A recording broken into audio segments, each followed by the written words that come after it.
For one last time this season, it's a matchup between the Newport Gulls and the Bristol Blues. Hi, everybody. Zach Letson getting you set for the second to last regular season home game here at Cardines Field. It is a jammed-packed Southern Division 2.5 games separating the top 5 teams. Newport on the short end of that stick right now in 5th place, but can move into a tie for 4th with a win here tonight. The Gulls need a top 4 seed to begin the playoffs right here at home at Cardines Field. It's the Gulls and the Blues tonight at 6:35, but first, the Gulls pregame show starts right now. Newport, Rhode Island. Historically compelling, yet always evolving.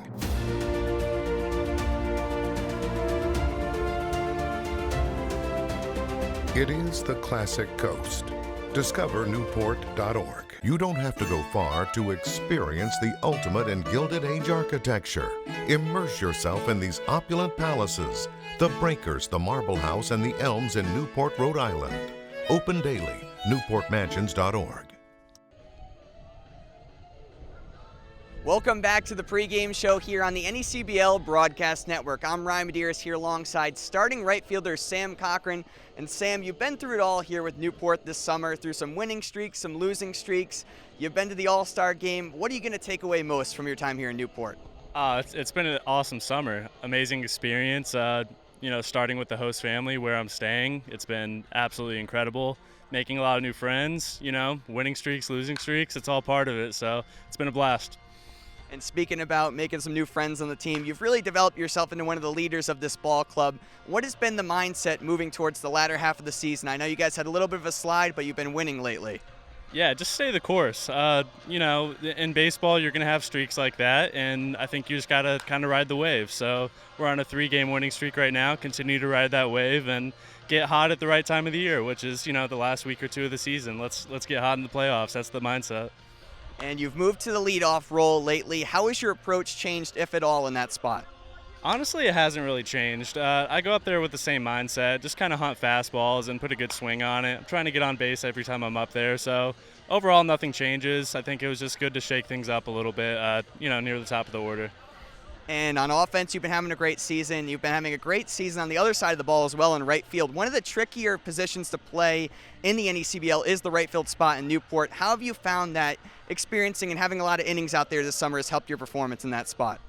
Oh, yeah, absolutely. It is a unique spot. I think in BP, that's where I get a lot of my work in so that, once I'm able to work hard out there, I'm prepared for the game. So it's challenging, but, overall I'm pretty comfortable out there, and I think it's something that, I can just carry into next year, into the college season. It's always good to have experience out there. All right, well, thank you very much, Sam, and best of luck the rest of the season. Of course, appreciate you. That was Sam Cochrane. I've been Ryan Medeiros. The pregame show continues next on the NECBL Broadcast Network. Take control of your financial future. Build a secure retirement, a college fund, maybe that perfect home. First Command has been coaching people since 1958. An advisor is ready to work with you on your journey today. Call Juan Garcia, a First Command advisor, at 401-846-9842 today if you're ready to get started with a complimentary financial plan. Welcome back to the Gulls pregame show here on the NECBL Broadcast Network. Time for Gulls Insider. Zach Letson joined alongside marketing coordinator for the Newport Gulls, Aiden Burke, here on Volunteer Appreciation Night. Aiden, why don't you tell the audience a little bit about what you do here for the Gulls? Hey, thanks, Zach. I do marketing coordinator here, so I work with the sponsors to promote the events and all the nights that we have here. I do a little of the program stuff, a couple of media posts here and there, play the game, all that good stuff. But it's just keeping me busy, doing all the just stuff here and there, stay working at the field. There's always something to do, so. Well, part of a big intern staff here with the Gulls that work really hard to put the product together that we have. How'd you find out about this opportunity? What made you want to work here with the Gulls at Cardines? So actually, I grew up in Portsmouth, so I grew up a Gulls fan. I'm a blue and orange true bleed. So I always wanted to kind of be involved with this team in some capacity. I'm over in Wakefield now. Thought about the Waves, but I have to go with the best team in the league. So Rhode Island's team, obviously. Well, I'd say you made a pretty good choice. You're a Syracuse man, just like myself. How did going there prepare you for this opportunity and made you want to work out here this summer?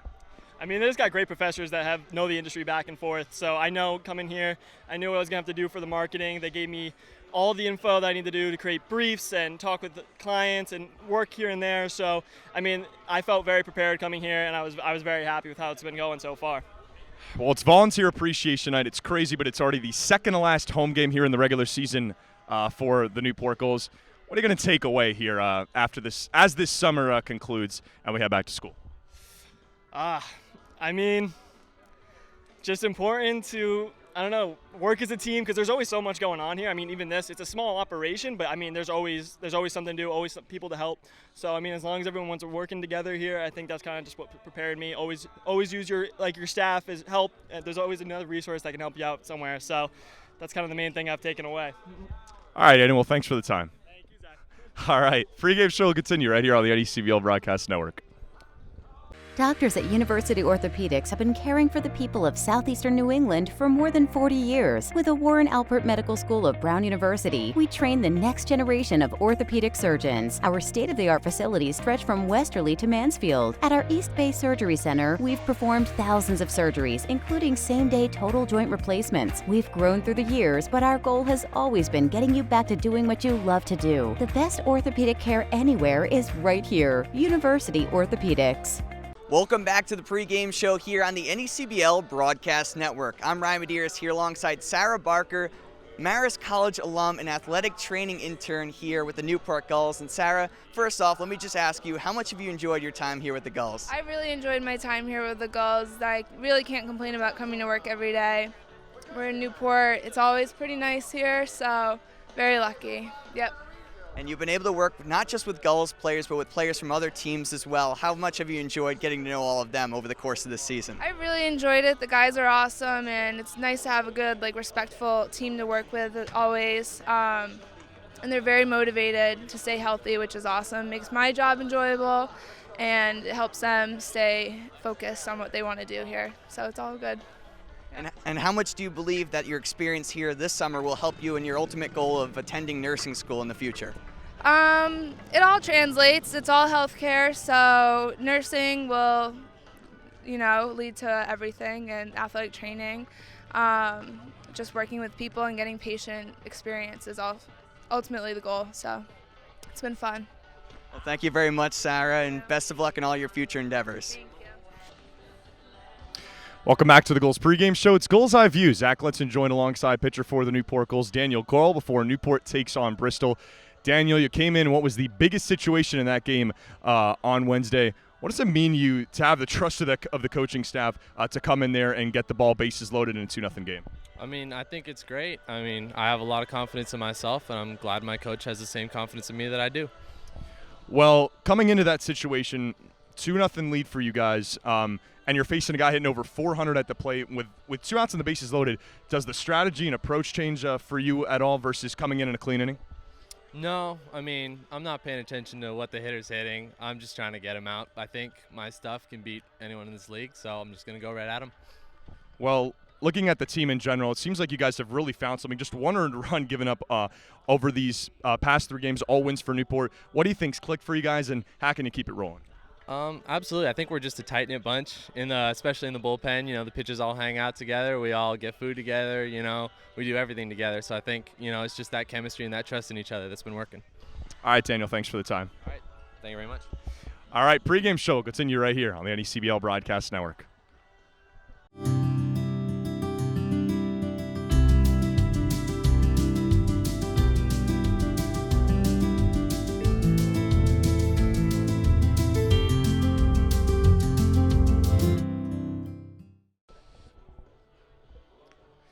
Welcome back to the Gulls pregame show. Time for the Broadcasters Roundtable. Zach Letson joined alongside the voice of the Bristol Blues, Scott Gladstone, and the field reporter for the Newport Gulls, Ryan Medeiros, as we get ready for Gulls and Blues Part 7. Scott, I'll start with you. Something that the Southern Division very familiar with, rain delays, postponements. You had to deal with something of the iteration yesterday in what was a 1-1 ball game in the 5th against Valley. Yeah, I mean, it was a monsoon that arrived and was only there for about a couple minutes, but it really pretty much decimated the field, and pretty soon the tarp being pulled over the infield was abandoned, and it turned into the guys just slip and sliding on the tarp and having fun and giving a fun show for the crowd. And it was a gritty game, 1-1 at that point to a top team in the South, in the Valley Blue Sox. But they were just able to scrape a run across right before the rain delay, and I think it still is a performance that gave these Blues a little bit of confidence, even though it wasn't a game that had an official decision. And now looking at these two teams, of course, Bristol won 3-1 early last week. Newport came back and won 7-2, ending their 10-game skid. The story for Newport during this streak, pitching, and also something that has been a struggle for the Bristol Blues is finding those bats against the Newport Arms. Yeah, I mean, right now it's just the Blues just need to try and find some confidence, because I think it's fluctuated so greatly for them throughout the year. You saw they had this win streak that was part of that. The win over the Newport Gulls was part of that big win streak by the Blues of 6 games, beating a team that's now playing in the Olympics today against Team USA, and that's when the confidence was there offensively, and we saw the damage that these guys could do throughout the lineup. 1 through 8, even 1 through 9 some days were all dangerous, and right now and against Newport usually the bats have struggled. So it's time to look beyond Brendan Dorigi and Anthony Gallison, who have had good games against the Gulls, and get it from everybody in the lineup. Everybody's got to step up, envisioning a hit and contributing to the team. And Ryan, looking at this team, the pitching has really been the story. Just 1 earned run given up over the last 3 games, including their second shutout of the season Monday against the Mystic Schooners. It's just been a pitching staff. Starters, relievers, it's all been clicking. Yeah, and you alluded to this in your question to Scott, and Scott spoke about this as well. It should be a fairly easy matchup for Newport's pitching tonight against a Bristol Blues team that has only scored 7 runs across its last 4 contests. And they have a guy on the mound tonight, Newport Gulls do, in Grayson Moore, that actually only gave up 1 earned run in 5 innings pitched en route to a win against the Blues in his last matchup against the team. Newport starters have only given up 1 earned run over their last 27 innings. This is a hot Newport Gulls pitching staff against a cold Blues offense. And now looking at the Newport bats, of course, Newport's won these last 3 games, but a low-scoring game, 3-0. How does this offense click, in your view, to pick up what would be a 5th win this season against Bristol? Well, they simply need to capitalize with runners on base. 16 runners left on base in the last ball game on Monday, as you alluded to. And they only had 1 hit with runners in scoring position. That was a bloop single that didn't even end up scoring a run. Their production was pretty much based off of errors by the Schooners defense and on a Matt Wood home run. So hopefully they can drive in some runners and capitalize when they have guys on base in this ball game. All right, well, we're getting closer to the final matchup this regular season between the Gulls and the Blues. But first, the Newport Gulls pregame show continues next. You choose your own course, set your own pace. We get that. And our community succeeds when we work together. At People's Credit Union, we've been about people helping people since we first opened our doors in 1922. That's what credit unions do. We serve our members and our communities. And that drives our every action, every single day. That means building strong ties and doing what's right for our community. Because at People's, you're more than just a member. You belong here and always will.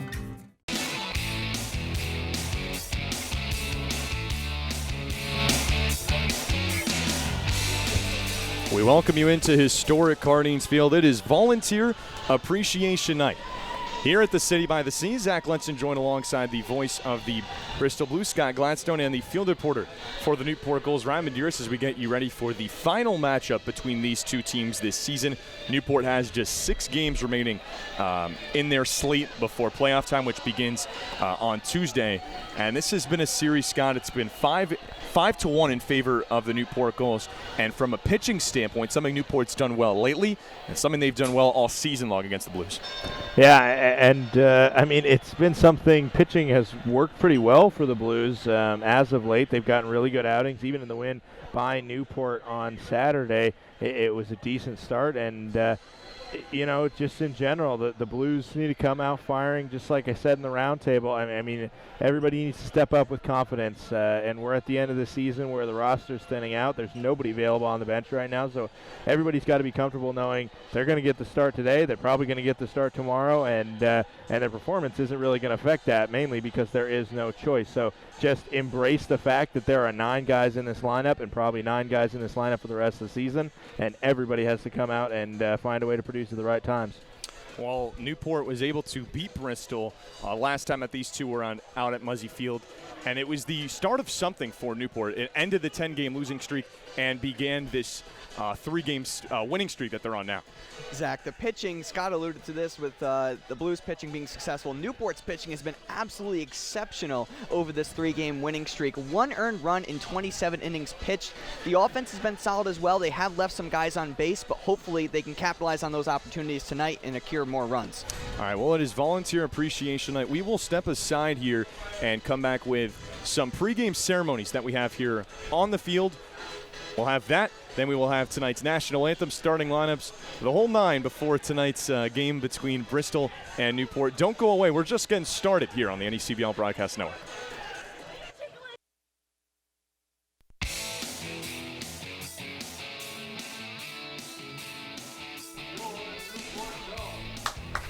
All right, we welcome you back to Cardines Field. Pre-game ceremony is getting underway.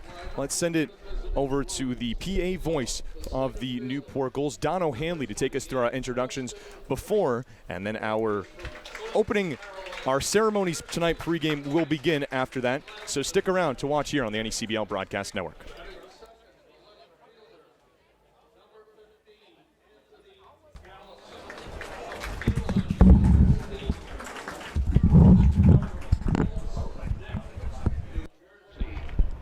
Batting third, the right fielder, number 22, Mark Coley of the University of Rhode Island.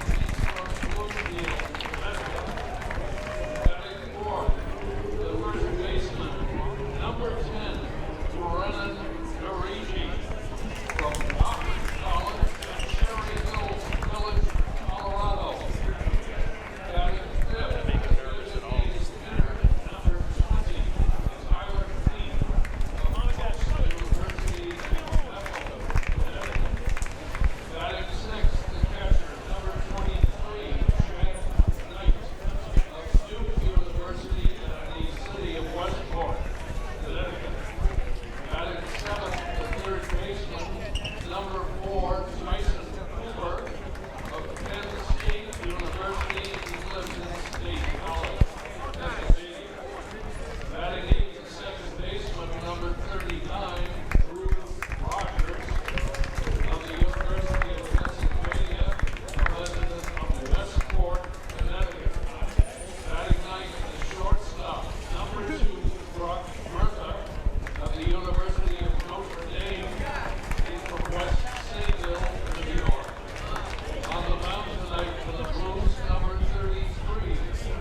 Thank you, Don. And hello again. Welcome to Cardines Field for this matchup between the Bristol Blues and your Newport Gulls. Prior to introducing our sponsor, Newport Hospital, we'd like to celebrate here tonight our Volunteer Appreciation Night. This group of individuals standing behind me, as well as many throughout the park, some who could not be with us tonight, are very much the heart and soul of this organization. From everything you see here at the park, throughout the community, our summer camps, all ran and operated by a group of college students doing internships as well as volunteers who dedicate their summers to the Newport Gulls. Let's give these guys behind me a big round of applause.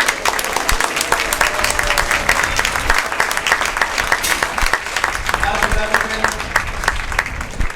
the pandemic shook up a lot of our normal operations heading into the season.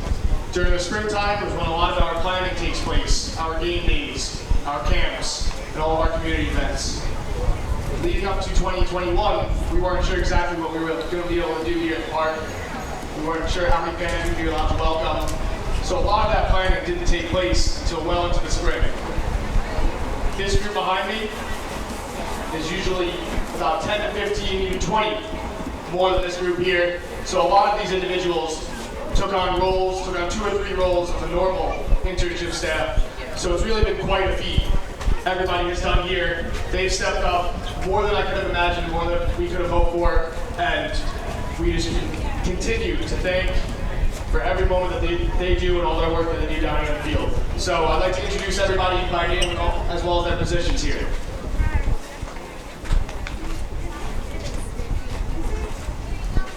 First up, my assistant director of baseball operations, Amanda Taylor from Bates College. Give her a round of applause, guys. Baseball operations manager, Jake Marty. Our director of ballpark operations, I don't know if he's finishing up the lines yet, but Jake Paul from Endicott College. Our marketing coordinators, Aiden Burke from Syracuse University. We're gonna get guys. We're gonna blow something from Chuck and Chris over there. Kyle Dennis from UMass Dartmouth. And our game day operations coordinators, Max Robbins from Gettysburg College.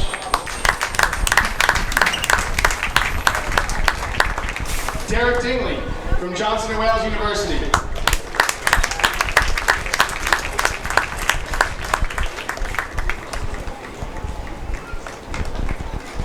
Members of our operational staff, our scoreboard operator, Seamus Rourke from Towson University, from all those graduates out there.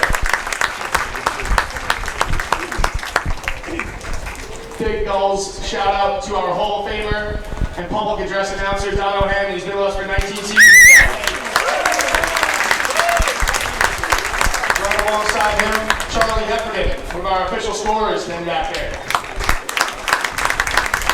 Our official scorer, Mike Norman, couldn't be here tonight, but he's attending Yale University next year. Our on-field MC, who keeps the crowd moving, Owen Crane, from the University of going to the University of Michigan next year. He's only in high school right now. Putting together all of our TrackMan and Synergy stats, Colby Mason from the University of South Carolina. A couple of game day operations assistants, Stevie Cantazar.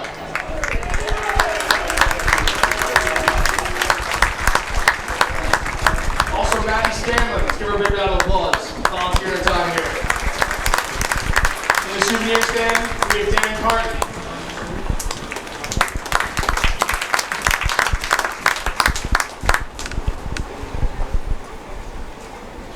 Our media operations, which is a huge part of what the Gulls do here. Our director of broadcast operations and executive producer, Tom Lima.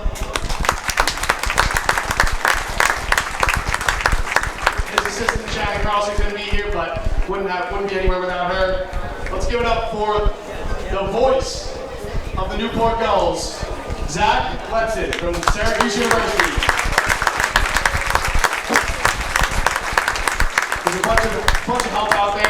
Ryan Medeiros from Ithaca College. John Perrick, Syracuse University. Liam Torben, Providence College. David Blaze from Rhode Island College. Ben Gentile from the University of Rhode Island. One of our content contributors, Graham Buttinger. He's from East Greenwich High School. Involved in sound operations as well as our speed gun, Ben Logal. Also helping us out with sound, Riley Maynard and Eric White in media operations.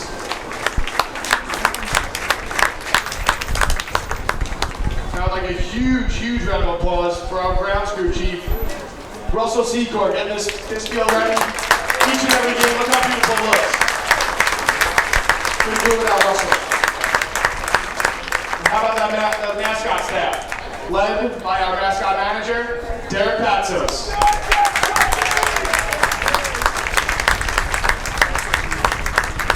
Also part of the staff, Evan Luther. Been with us for nearly a decade, as well as Ross Cooper. I'll top the staff for the first time this year. Our photographers, our senior photographer, John Dilworth. Let's give him a big shout. And the assistant staff photographer, as well as graphic design specialist, Eric White from Rochester Institute of Technology.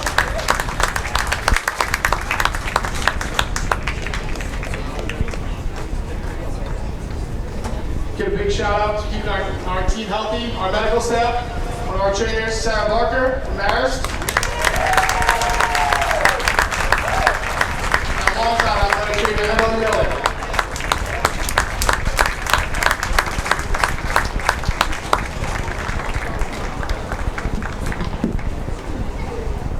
Finally, some of them in the ticket booth, some of them not here, but Judy Tucker, Mary Navarro, Diane Neves, and Mike and Heidi Taylor. Let's give it up for everybody here. All that hard work, thank you so much.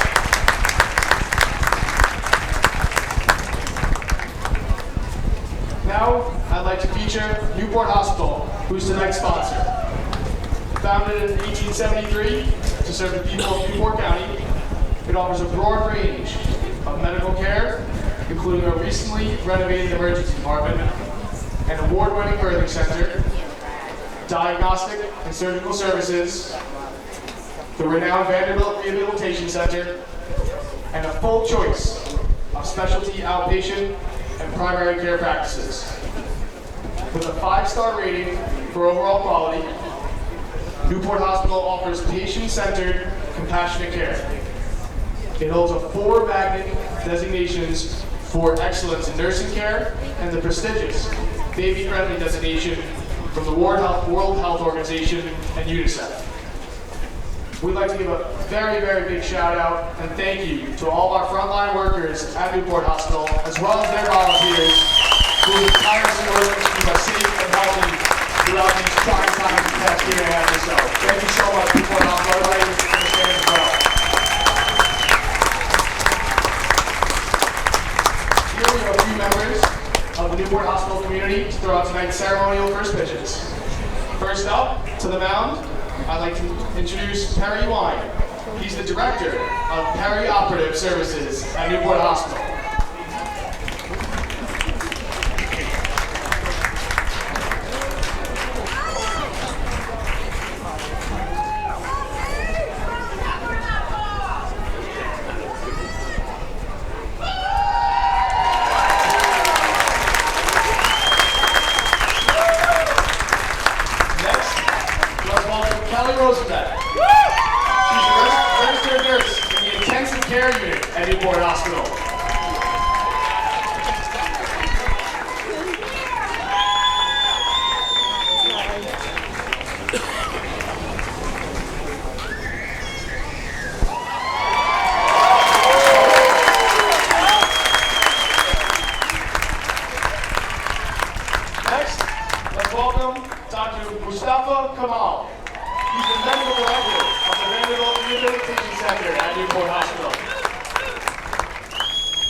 Sarah Neckraz. She's the nurse director of 3 key areas at Newport Hospital: medical surgical, critical care, and Vanderbilt inpatient rehabilitation. Softball player.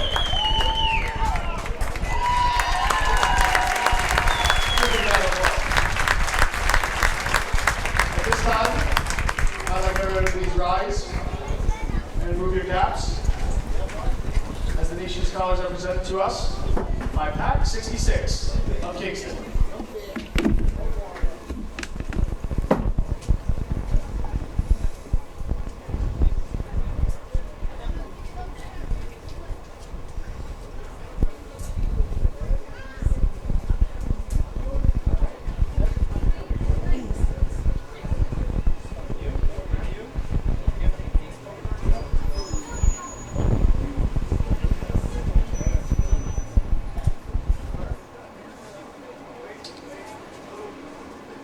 Now please welcome to the field to perform tonight's national anthem, Gloriana Crescendo, philanthropist and Chief Development Officer of Newport Hospital.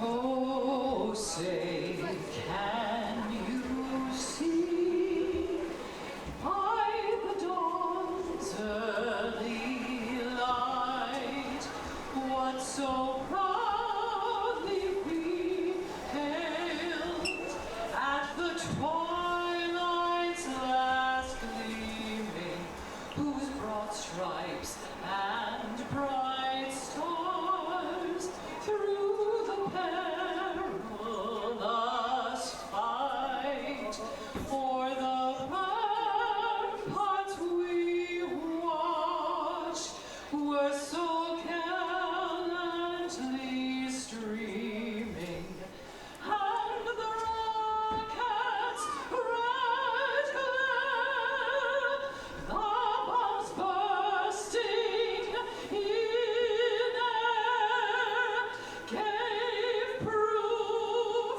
through the night that our flag was still there.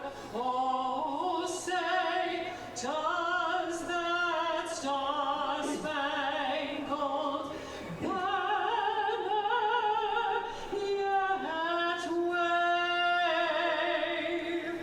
o'er the land of the free and the home of the brave?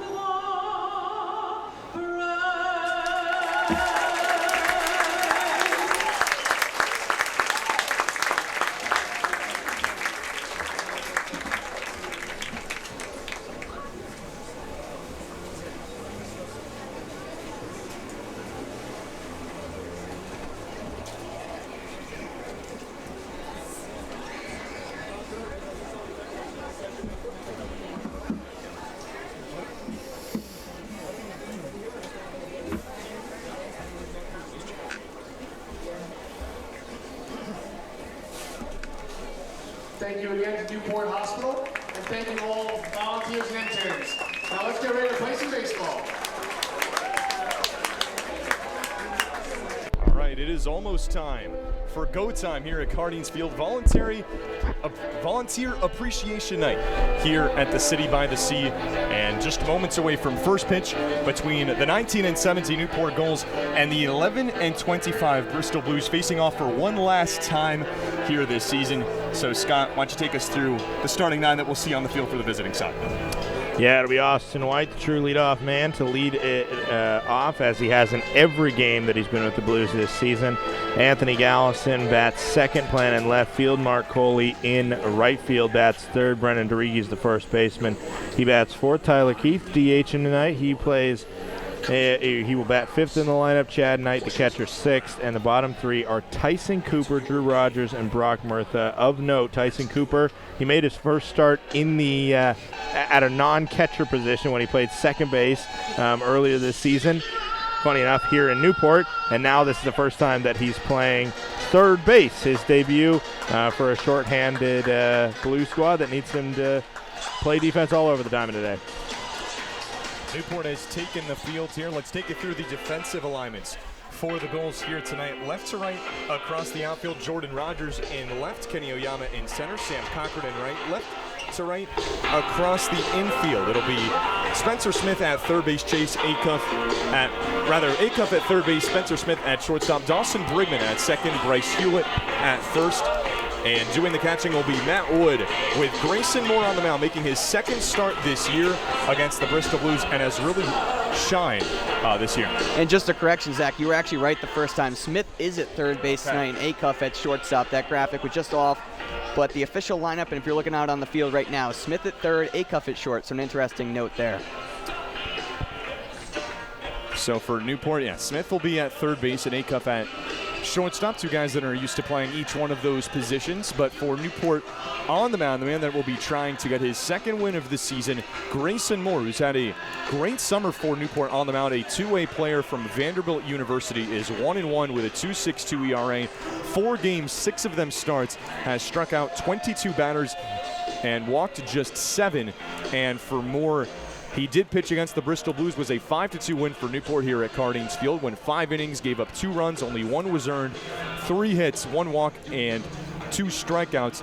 And each of his last 2 starts came against the Martha's Vineyard Sharks, both here at Cardines Field. One that he did not pick up a decision in because he only gave up 1 earned run. It was a 2-2 ball game going into the 8th inning before a 2-run home run from Tommy Seidel proved to be the difference.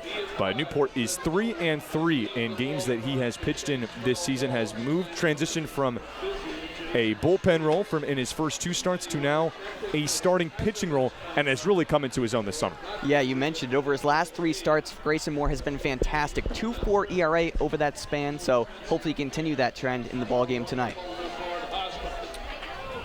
Made 1 start against Bristol, and Newport as a starting pitching staff, and just a pitching staff in general, has really showcased their dominance on a 17-inning streak without giving up an earned run from their starting arms, and just 1 earned run over these past 3 games. Wins that came against the Bristol Blues thanks to Brandon Garcia, who was a Week 8 honor roll recipient, then a 9-2 victory over the Martha's Vineyard Sharks before a 3-0 win Monday against Mystic. And the story in all 3 of them was the arms. Yeah, you mentioned it. Brandon Garcia on Saturday's ball game, Justin Cherry on Sunday, and then Nelson Berkowitz, the next ball game. All fantastic starts, as you mentioned. No earned runs among those 3. And it's just the starting pitching has really taken the team on its back to turn the season around. After that 10-game slide that saw the Newport Gulls get outscored by 28 runs by their opponents, they've now outscored their opponents by 15 runs over the past 15 games. And a lot of that, as you had mentioned, has to do with that starting pitching.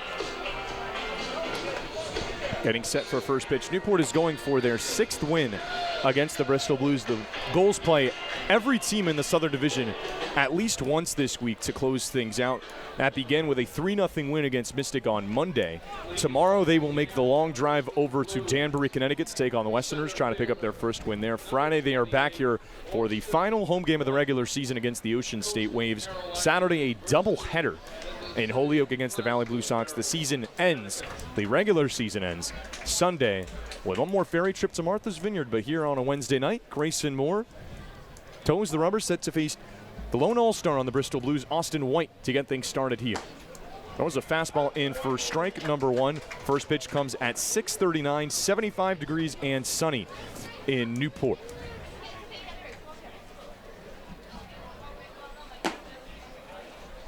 A ball, says home plate umpire Sam Finn. He calls the balls and strikes tonight. The field umpires tonight, Anthony Brunetti and J.C. Fernandez.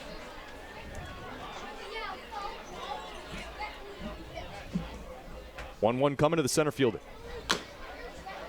Chops it off of the plate, and it goes foul.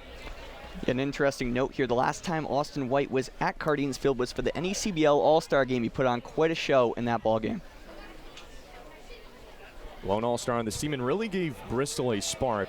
Was a late season addition, and after it was a tough start to the year for Bristol, even with a lot of ground to make up, with every team making the playoffs, have found their offense a little more in his presence. And right on cue, hits one down the first base line for a fair ball. Not stopping at second, Cochrane fields, and Austin White, a leadoff stand-up double here at Cardines.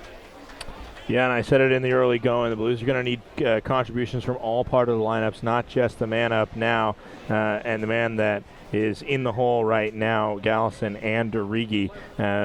They need guys like Austin White, who has had a great season, an all-star season, but hasn't been able to contribute as much in games against the Gulls. And with a stand-up leadoff double there, that's the way to do it. Get your speedster in scoring position right away.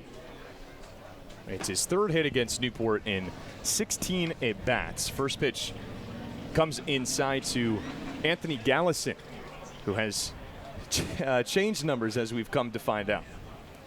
Formerly number 3, now number 12 tonight for the Elon Phoenix left fielder. Looks at a strike right there. It's 1-1. Yeah, and he was listed on the lineup card as number 15. So I think one of the tough parts about having not a full dugout is obviously there's not as many subs available, but more jerseys to choose from for a guy like Anthony Gallison. 1-1 is shot in the air, but it'll find its way on top of the warehouse, or right before the warehouse. And something both of these teams are dealing with, losses of a few players. Of course, Newport with a few in the draft, but more recently, Peter Ceruto, the catcher for Newport, left the team today, is getting ready for school, transferring to Indiana and Bristol. That's something that they're dealing with as well, with a couple of key contributors in their lineup having to depart. 1-2 is fisted foul and into the seats. Zach, you mentioned the loss of Ceruto, and we were actually talking about this before the ball game. That actually makes our left fielder tonight, Jordan Rogers, the emergency catcher, now the backup catcher for this ball club. I wonder who will have to go out there for bullpen catcher on nights like tonight when you have Wood behind the plate and Rogers in the outfield. I believe we've seen Cal Perillo do it a couple times. 1-2 just misses outside. It's 2-2 the count to Gallison. He's one of 2 Bristol hitters that have found success offensively, and those 2 being the only 2. Brennan DeRigi and Anthony Gallison, 14 of the 30 hits for Bristol against Newport this season, nearly half. Fouls another one off on its way to West Marlborough Street.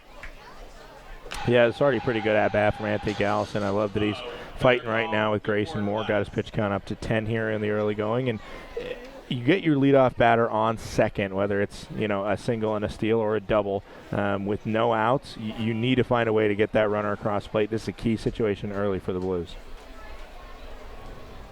2 runs for Bristol last time these two faced. It was a 7-2 win for Newport, snapped a 10-game losing streak. And the game before that these two played, another low-scoring game. Bristol came out on top 3-1. In as much of a pitcher's duel as you'll probably see for Newport this year, at least one of them. As the 2-2's grounded over to Brigman. It's on goes under his glove. Here comes White in to score. And just like that, the Bristol Blues jump on top early, 1-0. Yeah, well, I said you needed to find a way to score him. That would have done part of the job, but Dawson Brigman there just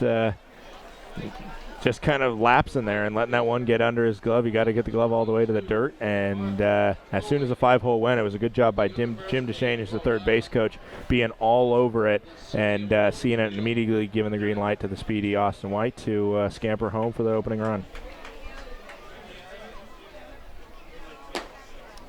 Mark Coley's the batter, looks at ball 1. Yeah, it seemed like Brigman was a little bit rushed on that play. A slow trickler to the right side, was actually looking up. I'm sure if we saw an up-close replay, he actually brought his eyes up to the first base bag before he even had the ball in his glove. Gallison goes as this one's grounded sharply to Smith. He'll go across the diamond, only play at first, and gets it. So there's the first out of the ball game. Sending the runner in motion on that play actually spared them of a double play. Gallison, and all the speed that he's got, he runs more than just about anybody on this team, at least against the Newport Gulls. 2 stolen bags in the 5 games that he has played, but only as a team, Bristol only has 4 of them. He's 10 for 15 on the season in that department. It's the home run derby participant Brennan DeRigi who looks at strike number 1 off speed stuff from Moore. He's the other key contributor for Bristol against Newport this season. 7 hits himself and 17 at-bats. That is a .412 average for the Wofford Terrier. Hits it back to the net.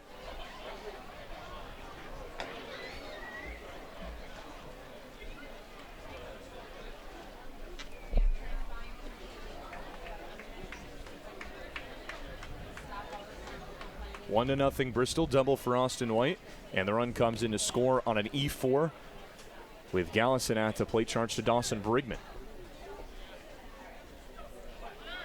Runner takes off as this one's lofted on a line to chase Acuff, and Gallison forgot how many outs there were. That's a double play, and that ends things in the top of the first. But not before Bristol gets on the board. It's 1-0 to the visiting side on the NECBL Broadcast Network.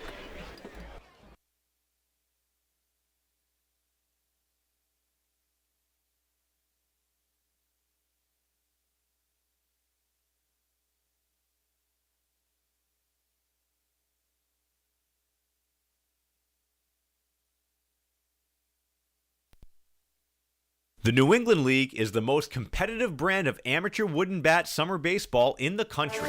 With 14 teams located in all 6 New England states and over 150 Major League Baseball alumni, the league entertains our region for 2 months every summer. Student athletes from all over the country descend upon the region's most scenic communities to offer summer baseball at its finest. Now celebrating over a quarter of a century of excellence, the New England League continues to transcend communities and give the best student athletes from across the country a chance at their dream. For current team information, rosters, and schedules, visit NECBL.com. The New England League. Keep your eye on the dream. The chase for the Fay Vincent Senior Cup begins on Tuesday, August 3rd, when the 2021 New England League playoffs begin. And this year, the postseason field is bigger than ever. All 14 teams will qualify for the 2021 NECBL playoffs, starting with a single elimination wildcard round and a first-round bye for the first-place team. The winning teams will meet in best-of-3 series for the divisional semifinals and finals. And then, the last 2 teams standing will match up in the best-of-3 NECBL Championship Series to compete for the league title and the right to hoist the Fay Vincent Senior Cup. We'll see you in August for the start of the 2021 postseason.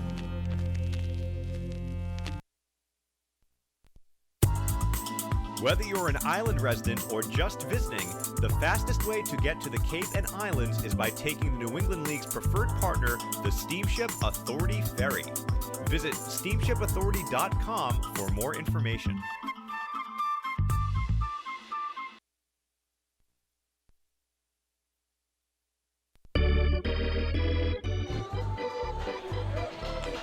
Back here at Cardines Field, Bristol on top 1-0.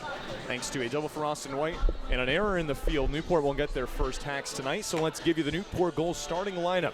Leading off playing right field, Sam Cochrane. Chase Acuff, his former Eckerd College teammate, hitting right behind him, playing third base. Matt Wood is the 3-hitter doing the catching. Cal Perillo in that cleanup spot as the designated hitter. Spencer Smith, this all-star shortstop, hits 5th. Dawson Brigman, the second baseman, all-star, hits 6th. Bryce Hewlett, the first baseman, hitting 7th. Jordan Rogers hits 8th. And Kenny Oyama, playing out in center field, rounds out the order, hitting 9th.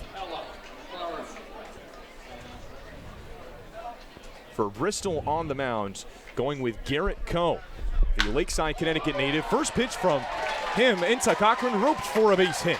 One pitch is all Sam Cochrane needs to get the party started. Yeah, Sam Cochrane thriving in that leadoff role since they made the lineup switch just a couple days ago. 37th hit on the season.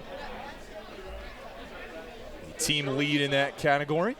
And for Coe on the mound, he has started 4 games, one of which against the Newport Gulls. It was one of the closest games that we had in this series so far. A 7-5 win for Newport, where he went 5 2/3 innings, allowing 5 runs, just 3 earned. 4 hits and 4 walks to go with 5 Ks. First pitch to Acuff. Went to the off-speed pitch and their 4th strike.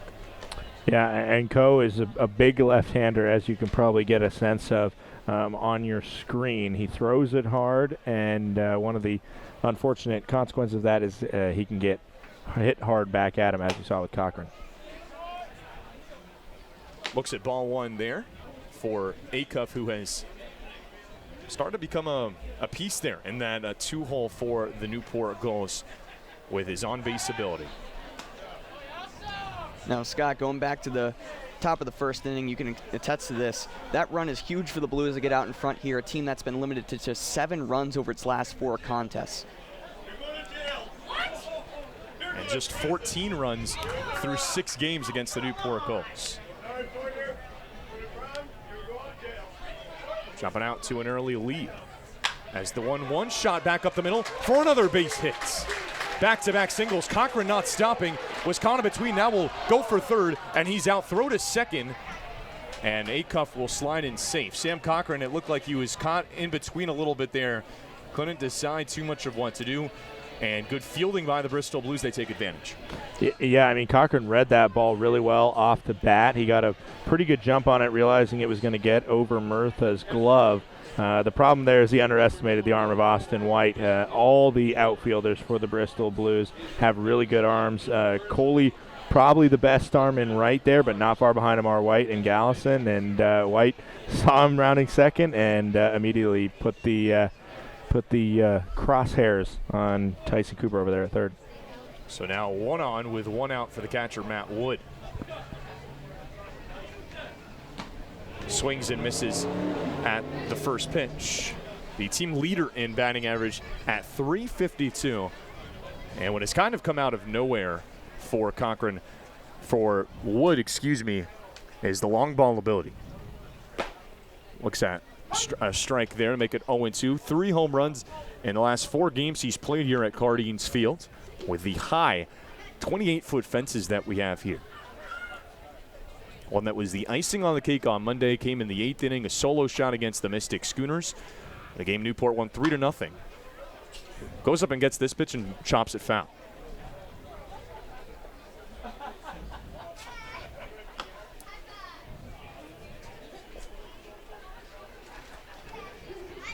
Had a 8-game hitting streak going into that first game against Bristol that got snapped and was an 0-for-5 effort, but remarkably it was the rest of the Newport team that picked him up and got the win to snap the 10-game losing streak. Looks at ball 1 there. Yeah, and Wood in that aforementioned 10-game losing streak actually hit .378. I mentioned this in last night's ball game. Certainly can't put any of the blame on him. And since that 0-for-5 night, has picked up 5 hits in the last 2 games, 3 against Martha's Vineyard and the 2-for-5 night with a long ball on Monday. And he stays alive there. Yeah, Wood's one of those guys at the plate that's going to battle no matter what arm side you have on the mound. I mean, only 20 strikeouts and 108 plate appearances for him on the season, 16 walks, just 4 less walks than strikeouts. 1-2 the count with Acuff on second. Swings and misses at this scored side of the glove of Chad Knight, who fires to first to complete the strikeout.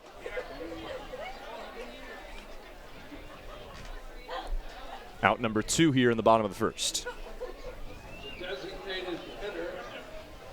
Brings up the first baseman in the DH spot tonight, Cal Perillo, who has shined for Newport the last couple of games in that cleanup spot. Yesterday for Newport, 1 for 2, but got on base 4 different times, 3 walks to go with that hit. And had one of his best games of the season on Sunday against Martha's Vineyard. First pitch he looks at for a ball. Yeah, and he followed that outing up with some pretty good at-bats on Monday's ball game. The game against the Vineyard, one of the bigger Newport wins this season, 9-2 victory. Perillo, a pair of RBI hits, 2 for 4 with 3 RBIs. Well, went to the off-speed, did Coe there for strike number 1.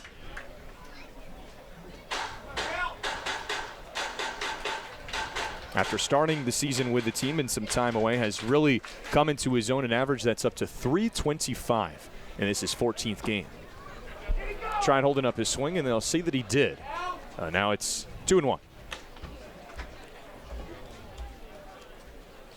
What makes what Perillo's doing even more impressive is when you consider the fact that he plays for Division III Rhode Island College. Not often do you see a D3 guy batting cleanup in the NECBL. 2-1 is outside, and Perillo now ahead 3-1. Well, it's remarkable. He has just 5 walks all year, but 3 of them came on Monday. When he reached base 4 different times, an on-base percentage then has begun to skyrocket a little bit. And it will do so more there. Another walk for Cal Perillo. 3 on Monday, 1 here tonight, and it keeps the first inning going. Yeah, that's certainly a positive trend for Perillo. You love to see when guys start showing a more patient approach. You can actually end up helping your average as well when you're looking for better pitches to hit. Now 2 on with 2 out for the All-Star shortstop Spencer Smith, who plays third tonight for Newport and hits this one down the third baseline. Is there a play for Cooper? No, there's not. Yeah, that's the type of play that Tyson Cooper is very comfortable making. A pop-up in foul ground there. I mentioned his original position or his regular position as a catcher. He's made a couple of those when he's played second base, just on those high elevator pop-ups. But that one just getting out of play here in the down the third base line where foul territory shrinks pretty quickly. It's Cooper at third base. The traditional catcher plays the hot corner. Brock Murtha at shortstop. Drew Rogers at second. Brennan Zarigi at first, with Chad Knight doing the catching for Garrett Coe on the mound. As Smith connects on this one, deep to right field. Going back is Coley, and it's off the wall. Acuff's in to score, and now Perillo held up. An RBI double for Spencer Smith, flapping his wings at second base. Yeah, beautiful sight for Smith here. That's his 3rd double on the season, a guy who's begun to see his power stroke come around as we've gotten later in the season. A 3-run home run for Smith on Sunday, and that one nearly left the yard. Probably would have in a lot of ballparks, but a high fence here. And still able to come up with extra bases, and it's a 1-1 ball game.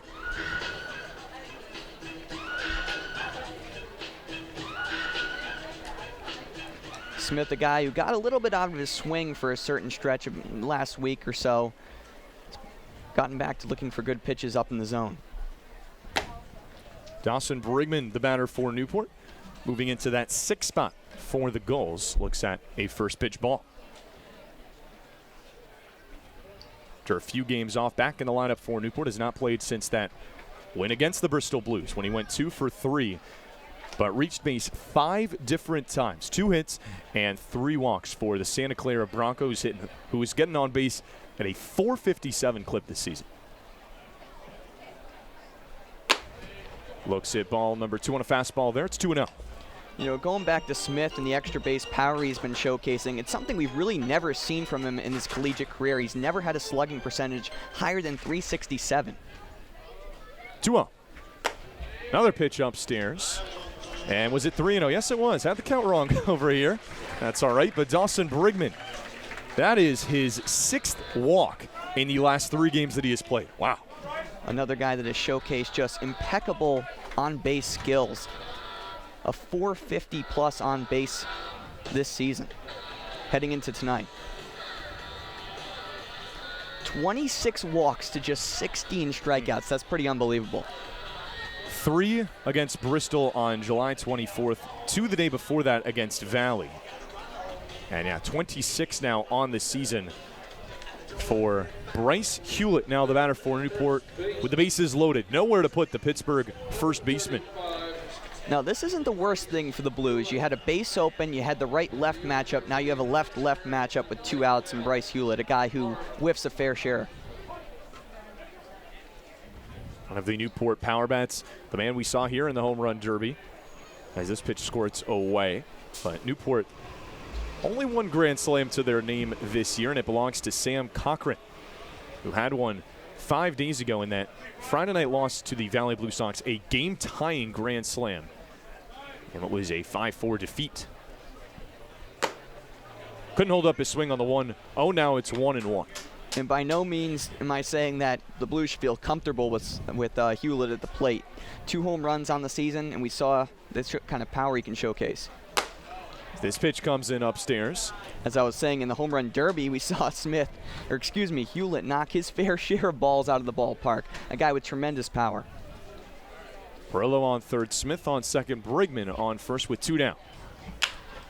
Bloops this into the outfield. Going out is Murtha to make the play. and retire the side. So Newport ties this one up on an RBI double from Spencer Smith, but Bristol able to get out of a bases-loaded jam. We'll head to the top of the second, 1-1 ball game on the NECBL Broadcast Network.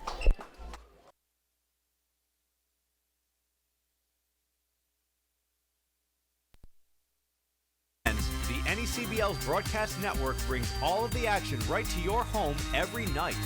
Available on your desktop, laptop, mobile device, as well as your Apple TV, Roku, Amazon Fire TV, or Android TV device. Enjoy single-day passes for just $8, purchase a weekly subscription for $20, a monthly pass for $40, or an all-season pass for $80. Head to watch.necbl.com for more information and for a full streaming schedule.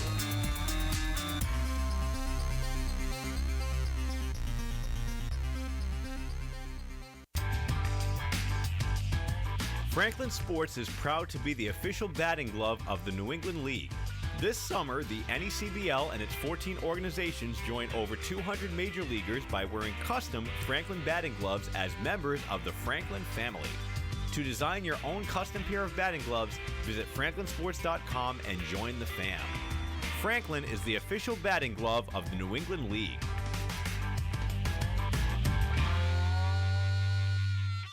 Want to know more about Newport Gulls broadcast? Have a question, comment, or suggestion? Email broadcast@newportgulls.com. Our all-volunteer crew strives to produce the highest quality broadcast possible, and we want to know how we're doing. Be a part of Newport Gulls broadcast and let us know what you think by sending an email to broadcast@newportgulls.com.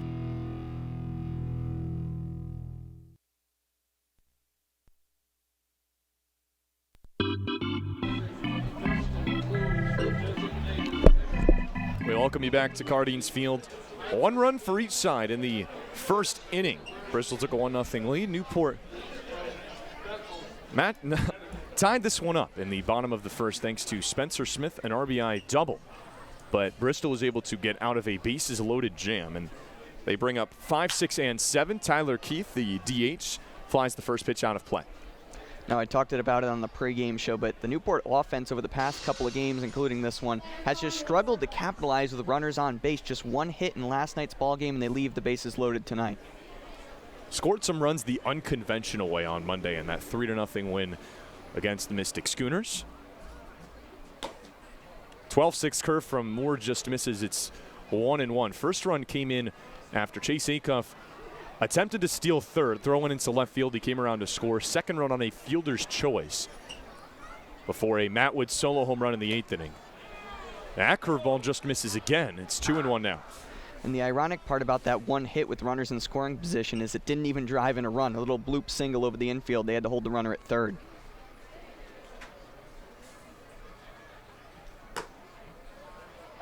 As that fastball catches the inside part, and the count is even at 2-2 to Tyler Keith.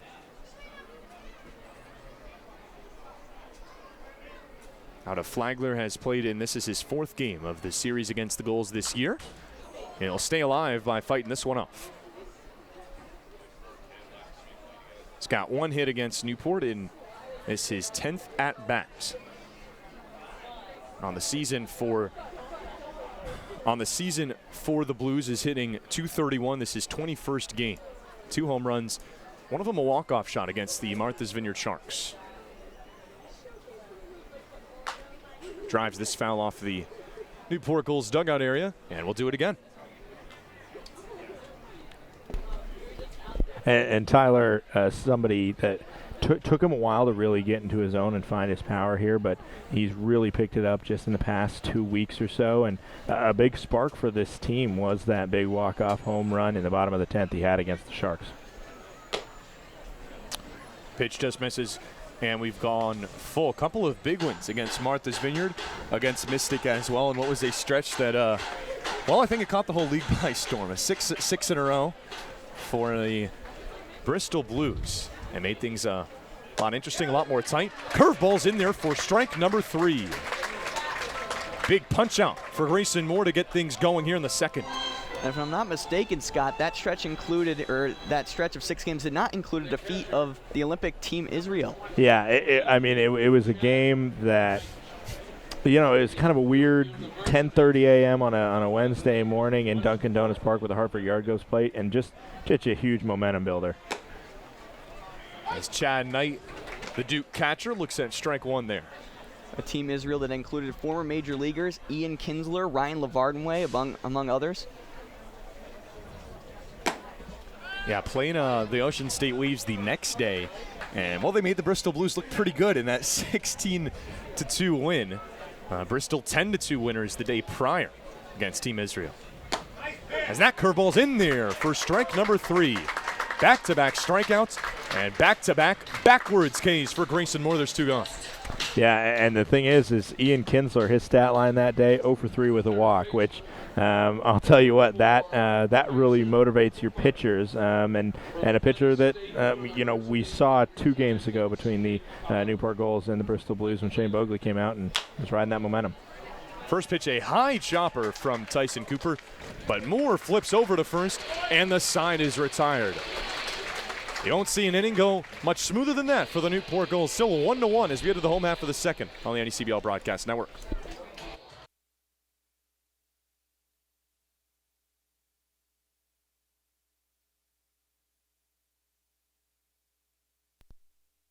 Newport Gulls broadcast. Have a question, comment, or suggestion? Email broadcast@newportgulls.com. Our all-volunteer crew strives to produce the highest quality broadcast possible, and we want to know how we're doing. Be a part of Newport Gulls broadcast and let us know what you think by sending an email to broadcast@newportgulls.com. The Newport Gulls Broadcast Network features 7 high-definition cameras, graphics, instant replay, and extended pregame and postgame coverage. Watch the Gulls all season long every Friday night on Your View New England.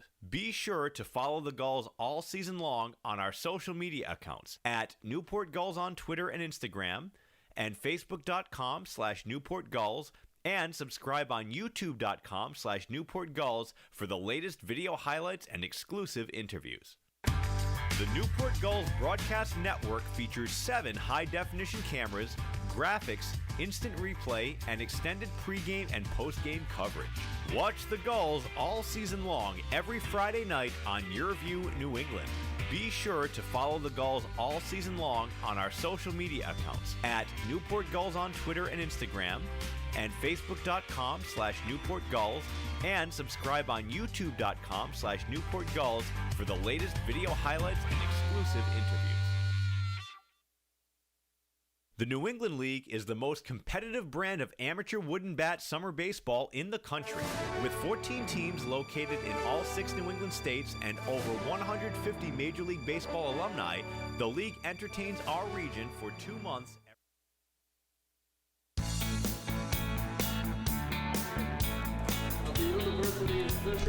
Be 8-9-1 for the Newport Gulls in a 1-1 ball game here in the bottom of the second inning.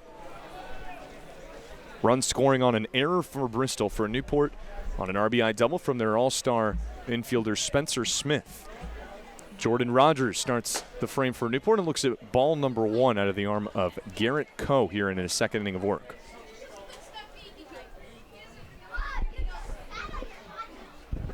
For Rogers on the year, hitting 194. This is 22nd game with the team. Hits this foul. Yeah, Rogers, a guy who hasn't really come around at the plate yet, but a guy who provides a ton of value with his versatility in the field. Versatility in the field, and might have to show off that versatility behind the plate here for the Newport Gulls in this home stretch. As pitch misses upstairs, it's 2-1 now to Rogers. Yeah, Rogers 2 games caught behind the plate this season, 4 in center, 15 in left, and 1 in right. 2-1. Outside for ball 3. One of the 2 was one where he had to come in to replace Peter Ceruto in the middle of the game. Has only started behind the plate once for Newport. He did so 3 times with the Michigan Wolverines this past season. Hits this in the air into deep center. Back is White in front of the walls. Got some room to make the catch. Yeah, you really can't hit a ball much better than that to one of the deepest parts of the ballpark here at Cardines. Hit it well for a long out number 1. So you're going to look at the replay here. Just a tad under it. And the all-star center fielder made the catch, brings up the 9-hitter, Kenny Oyama. Secret weapon of sorts to have in that 9 spot, almost a second leadoff hitter, if you will.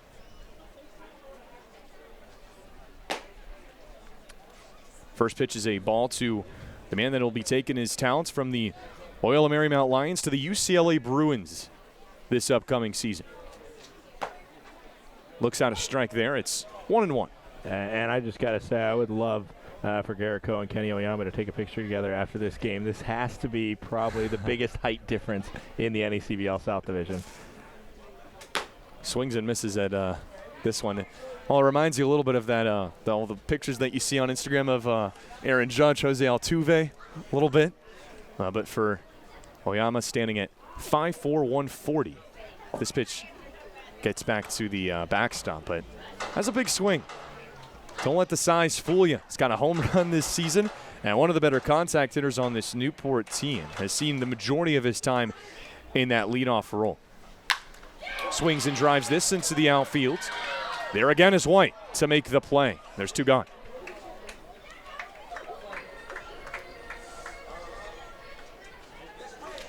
Brings up the top of the order, and Sam Cochrane, who got the bottom of the first started with a pair of singles for Newport. Yeah, Cochrane, just a short stint in the leadoff spot this season. He started out in the leadoff spot, moved to like the 2 or 3 spot. Now he's back in that leadoff spot. And he softly chops this one in front of home plate, but it goes foul. They'll play for 9. And Kevin Winterow going back to what worked early in the year for Newport. They started 6-1, their best start in 9 years. And Cochrane, a big reason why in that leadoff spot. Hit leadoff the very first night of the season, and on the very first pitch of the year for the Newport Gulls, recorded a base hit. It was a 7-2 win for Newport against the Valley Blue Sox, a team that they will see Saturday. And amazingly, Saturday will be their first trip since opening night to Holyoke. They'll only travel there twice this year. Be a doubleheader on Saturday. Newport had a game rained down in Holyoke a couple of weeks ago. As have most teams in the Southern Division had to deal with rainouts. So this pitch misses outside, 1-1. One of 2 Newport Gulls selected into the starting lineup and was the starting right fielder in that leadoff spot on July the 18th here at Cardines Field. And he gets a hold of this one deep to right. Kiss it goodbye. Sam Cochrane goes deep for the second time this summer and left no doubt off the bat. It's 2-1 Gulls. His second home run on the season, a beautiful sight for Sam Cochrane. The power stroke is coming around. 96 miles per hour off the bat for the right fielder. Oh, he crushed it. After no home runs all season, has 2 now within the last week. And that would have been a home run in just about any park across the NECBL off that netting. Hit it well. And now his Eckerd College teammate, former Eckerd College teammate Chase Acuff looks at first pitch strike. To do you one better, Zach, that actually went over the netting, up off the roof beyond it. 357 feet for Sam Cochrane. Yeah, and right now what you're going to see, Garrett Coe has talked to me specifically about coming back from a home run, just wants to hit the strike zone. This one's nubbed off the bat of Acuff, fielded by Cohill, spin throw over to first. Wild throw, and it gets out of the glove of Derigi. Chase Acuff will reach on an air. Yeah, it'll be interesting if that one goes E1 or E3. I think it's going to go E1 because it pulled Derigi off the bag. Even if he would have snagged it there, I don't foot's not on the bag anyway. Yeah, his foot came off, so even if he does make that catch, like you said. You know, these Newport Gulls, they got down 1-0 against the Blues in the first inning. They get knocked down, but they get up again. You're never going to keep them down. Here's Matt Wood, who had a home run the last time Newport played a game here at Cardines Field. Last time they played a game at all. And that one looked like it took a carom off the netting and found its way into a little basket of sorts in the screen here at Cardines Field for Wood. 0-1 the count to the catcher from Penn State. was a Week 7 honor roll recipient, something we found out in the middle of the game when we were at Muzzy Field. Big lead for Acuff. And the pitch to Wood misses upstairs. It's 1-1.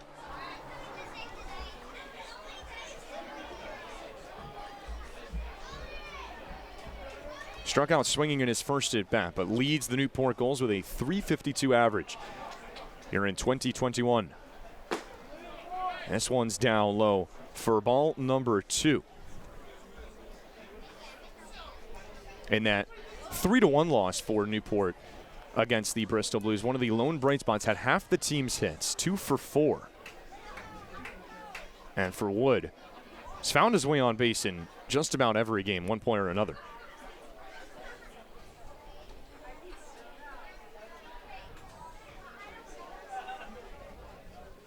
Two on. Tried holding up his swing, but made contact with it, and now it's 2-2.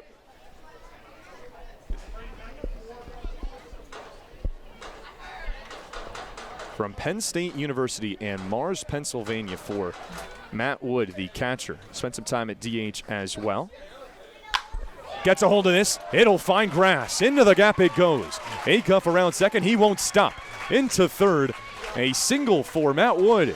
And this inning keeps on chugging along. Runners on the corners.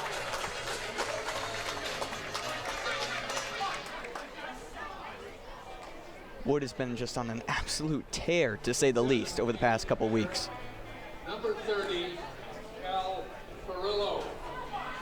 It's the 5th hit of the night already for the Newport Gulls. And that 3-1 loss aforementioned. Newport had 4 the entire game. This pitch gets away from Knight. Here comes Acuff to the plate. He'll score. A wild pitch brings home another Gulls run.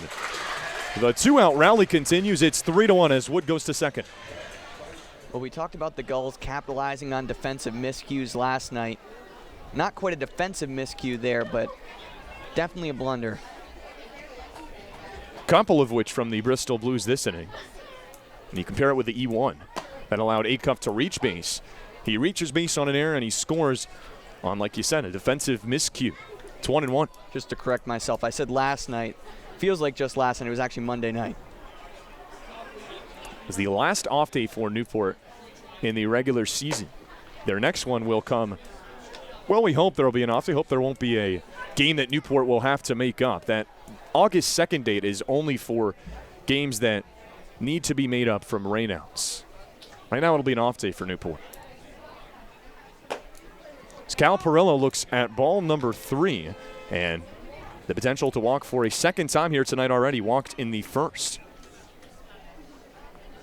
Was on third when Newport stranded the bases loaded. Scored 1 in the first thanks to the Spencer Smith RBI double. There's ball 4. So Cal Perillo has reached base on a walk again. 3 times on Monday and twice tonight.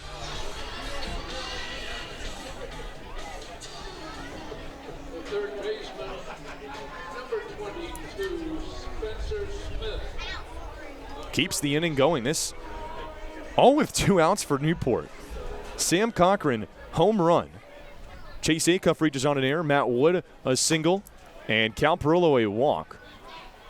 To bring us to the man that had the biggest hit in the first inning, Spencer Smith looks at ball 1.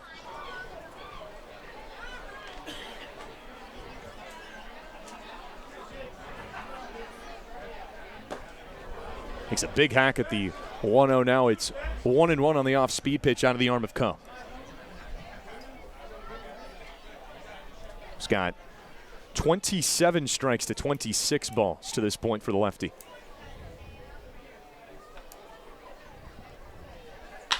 As this one's driven off the bat of Smith, but over to the second baseman. Rodgers will end the inning with the throw to first. But Newport, a 2-run, 2-out rally in the bottom of the second. Gives the Gulls their first lead tonight, 3-1, as we head to the third here on the NECBL Broadcast Network.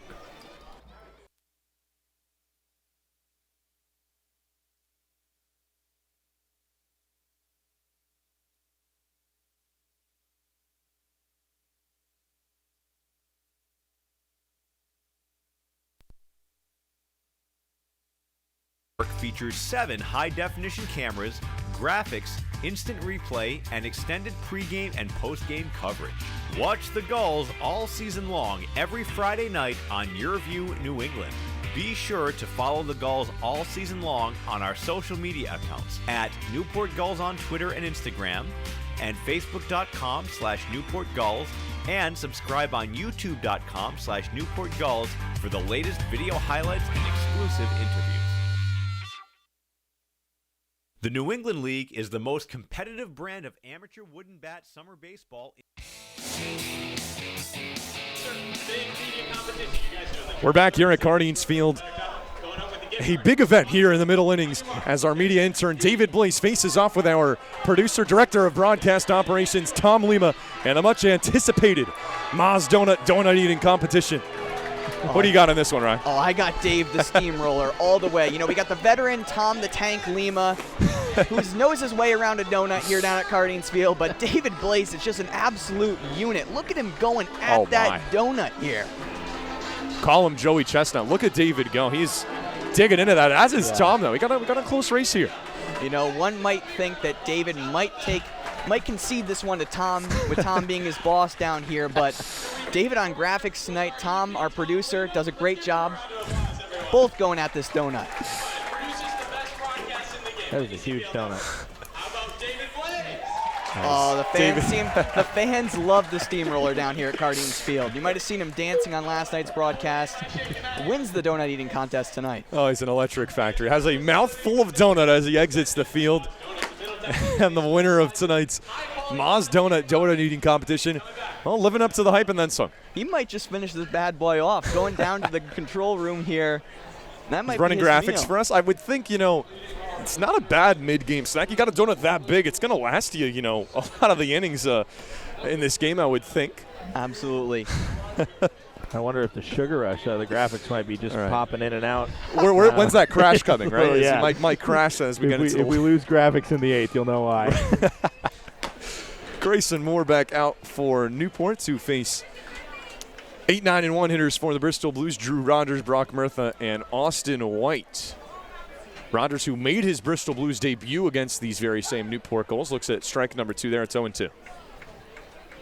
Man, how do you top that in this inning? Oh, man. It's hard to do. Big shoes to fill. This one's hit back up the middle, high chopper, and over the glove of Chase Acuff. Be a base hit. Been a tough play for the shortstop Acuff. I've seen him make some fine defensive plays this year, but that time it'll go in as a base knock for Rogers. Yeah, it's one thing fielding that ball for Acuff there, but the thing that makes that a base hit is because you have to think about the throw. He's running full speed there, would have to flip the hips and been able to get some power on that to first to beat out a running Rogers or go 360 all the way around and try and do it. Yeah, it's a kind of a bad hop for Acuff there. First pitch is fouled back by the Notre Dame Fighting Irishman, Brock Murtha. You know, it's interesting. I was talking to Spencer Smith at the All-Star game, and he talked about how you have to really give yourself room in this infield because the dirt is so hard packed. Get some tough hops. Healthy lead over there for Rogers. See if he takes off as the sharp curveball is just tipped by Murtha. And Brock Murtha took specific time out of the bus ride down here to sit with hitting coach Jimmy Duchesne and watch some film on Grayson Moore and some film of Brock Murtha's own at-bats, trying to come up with some big hits tonight. Bristol looking to answer. 2 runs for Newport. Big 2-out rally in the bottom of the second. Swing and a miss from Murtha there. Wood can't find it. It's going to roll all the way to the backstop, but Murtha's going to be out. His first base was not open, so Newport catches a bit of a break there. Rogers goes to second on the ball that squirts to the backstop, but the strikeout there for Grayson Moore on Murtha. Yeah, Moore has really come around in these mid-innings here. 2 strikeouts in the bottom of the top of the second, Now 1 here in the top of the third. Back-to-back Ks that started that second inning to Keith and Knight. And now the lineup card flips over for the first time tonight for the All-Star center fielder Austin White. Looks at strike 1. Lived up to that all-star billing in the first inning. Roped a double down that right field line. Ended up coming around to score on an error to the very next batter, Anthony Gallison. Bristol took a 1-0 lead, but Newport has scored 3 unanswered runs since. Scoring around a bunt and bunts it foul. If he did get that one down in fair territory, might have caught the Newport defense fielding, napping that point. Yeah, and Austin White had a perfect bunt last night against the Valley Blue Sox before the game was called due to a rain out, and it just set right on that third base line. It was one of the most perfectly placed bunts that I've ever seen, probably. 0-2. Comes in upstairs as Wood giving a keen eye to Rogers over at second. It's now 1-2.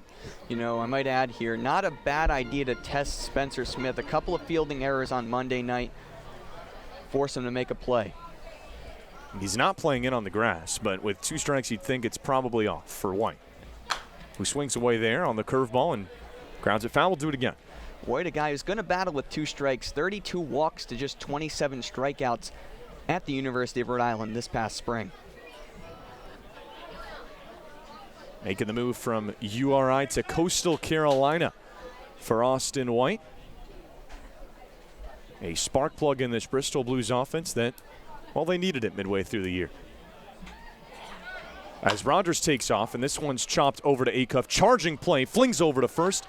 In time, Chase Acuff. Well, we were just talking about the nice glove that he has and shows it off there. Yeah, that is a really fine play. Charging there, throwing in one fluid motion to get the out. Hustled in on the grass. Out number 2 as Rogers moves to third, puts a second run 90 feet away. For the 2-hitter, Anthony Gallison. Yeah, White on the replay there, you could see was not too pleased with that call. Very close call at first base. Bang, bang play. And he got the center fielder hustling down the line to try to beat it out. Here's a guy that can hustle some balls out, Anthony Gallison, who has ran a lot this year for the Bristol Blues. 10 times to be exact. Second on the team in stolen bases. And he chops this one over to Acuff again on the backhand, throws over to first in time. Back-to-back nice plays from the shortstop, Chase Acuff, ends the top half of the 3rd inning. Still a 3-1 Gulls lead as we go to the home half here on the NECBL Broadcast Network.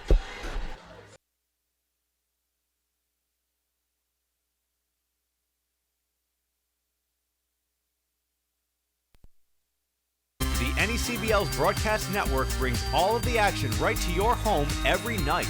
Available on your desktop, laptop, mobile device, as well as your Apple TV, Roku, Amazon Fire TV, or Android TV device.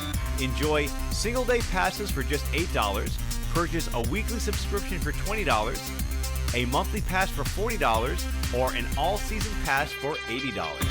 Head to watch.necbl.com for more information and for a full streaming schedule.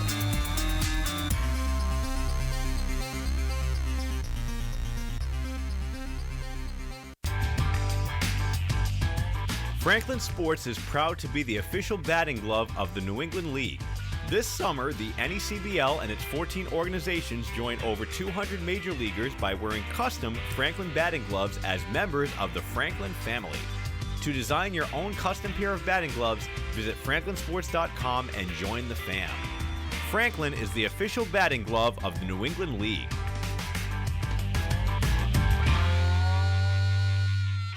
Want to know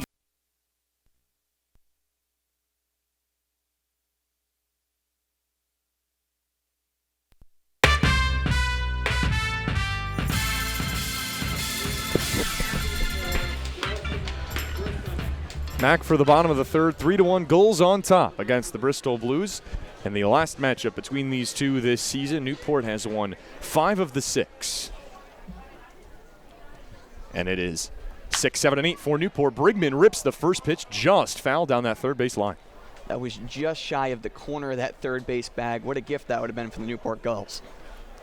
Brigman, Hewlett, and Rogers due up for Newport. The second baseman who walked in his first time up to the dish. Newport sent 7 to the plate in that first inning, but they scored 1, but ended up leaving the bases loaded. Brigman was stranded at first. As this off-speed pitch from Garrett Combe gets in the zone, it's 0-2.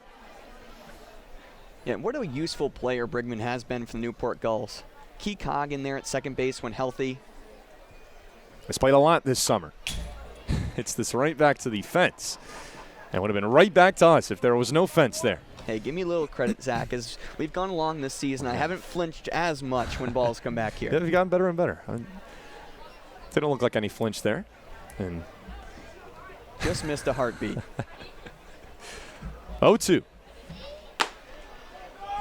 Misses upstairs and away. It's 1-2 the count to the Santa Clara Bronco. Yeah, just going back to Brigman, the slash line here, 274, pretty solid. That 457 on base heading into tonight. We'll drive this foul. We'll do it again. You know, he hasn't quite seen the power come around, just 393, but an 850 on base plus slugging, boosted by that fantastic on base.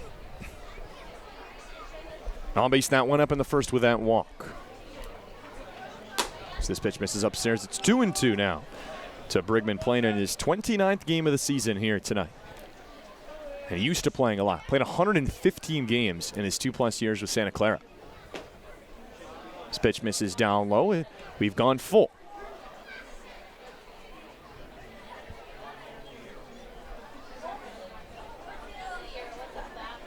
Payoff pitch. It's driven in the air into in the infield. Brennan Zarigi has a play, and he makes the catch for out number 1.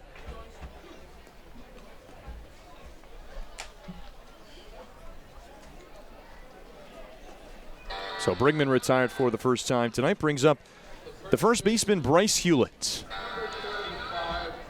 who popped out with the bases loaded to the shortstop, Brock Murtha. That ended the big threat for Newport.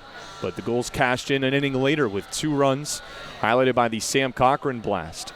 And that has brought us here. It's a 3-1 Gulls lead, looking for a 4th consecutive win. A streak that began against the Bristol Blues.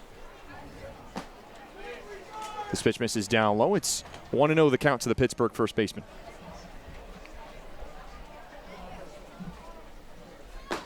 Tried holding up his swing, but could not that time. And it's 1-1. Yeah, Hewlett didn't really like that call. Kind of borderline there, but definitely one he would have liked to have had. 1-1 misses to Hewlett. He's at .233 this year for Newport. 2 home runs and 14 RBIs. And a lot of pop in that bat, a lot of pull power. Chops this one hard over to the second baseman, Rogers. And there's out number 2.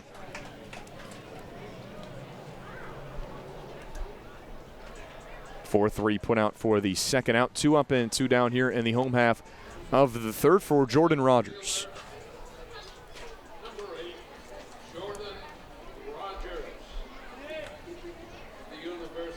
0 for 1 today with a deep flyout that nearly cleared that fence in center field. Hit it to the deepest part of the park, but it was hauled in by Austin White out of the outfield.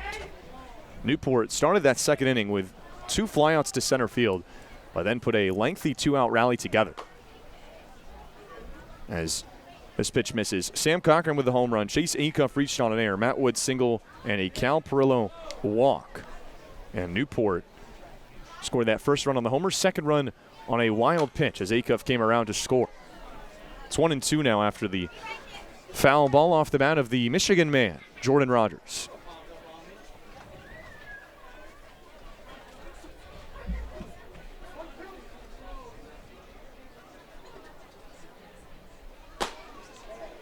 Looks at the 1-2 a bit inside, shaking his head, and the home plate umpire, Sam Finn, agrees with him. It's 2-2. Yeah, I mean, I think that's Jordan Rogers definitely trusting his eye there, making sure the umpire agreed with him. I think he'll be pretty sure that that one was a ball a bit inside, and now a full count to the left fielder. Rogers certainly a guy who plays with a little chip on his shoulder. Payoff pitch, swing and a miss for strike 3. Rising fastball from Garrett Coe gets Rogers swinging and retires the side. 1-1 ball game as we go to the 4th. Be right back on the NECBL Broadcast Network.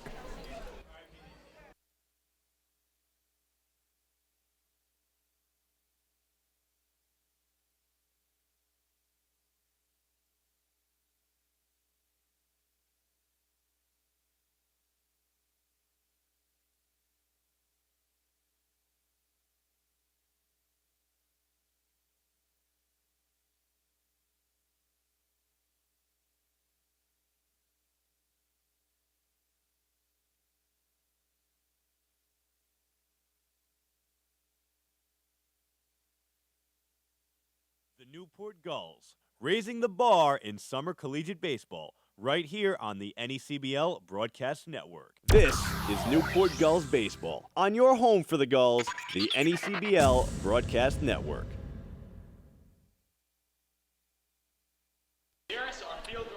We got Ryan and Zach right about to face off in a hula hoop contest.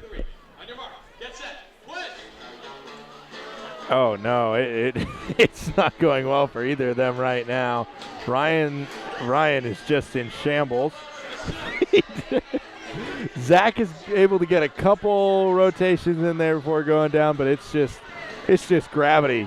That is the hard part for Ryan there. You got to get in rhythm, Ryan. Come on. Oh, that was tough.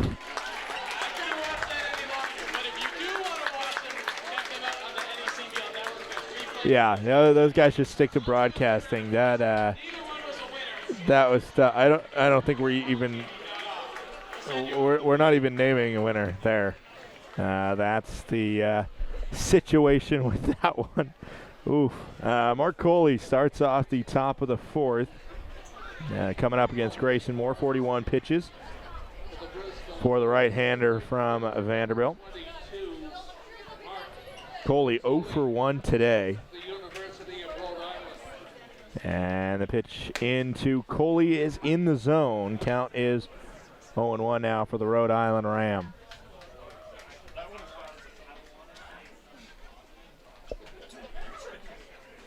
That one swung on, well hit. Oyama charging over to snag that ball, make sure it doesn't get down in the gap. So the 0-1 count turns into out number one here in the top of the fourth. And now we welcome back in our hula hoopers there. Ryan, that was a tough showing.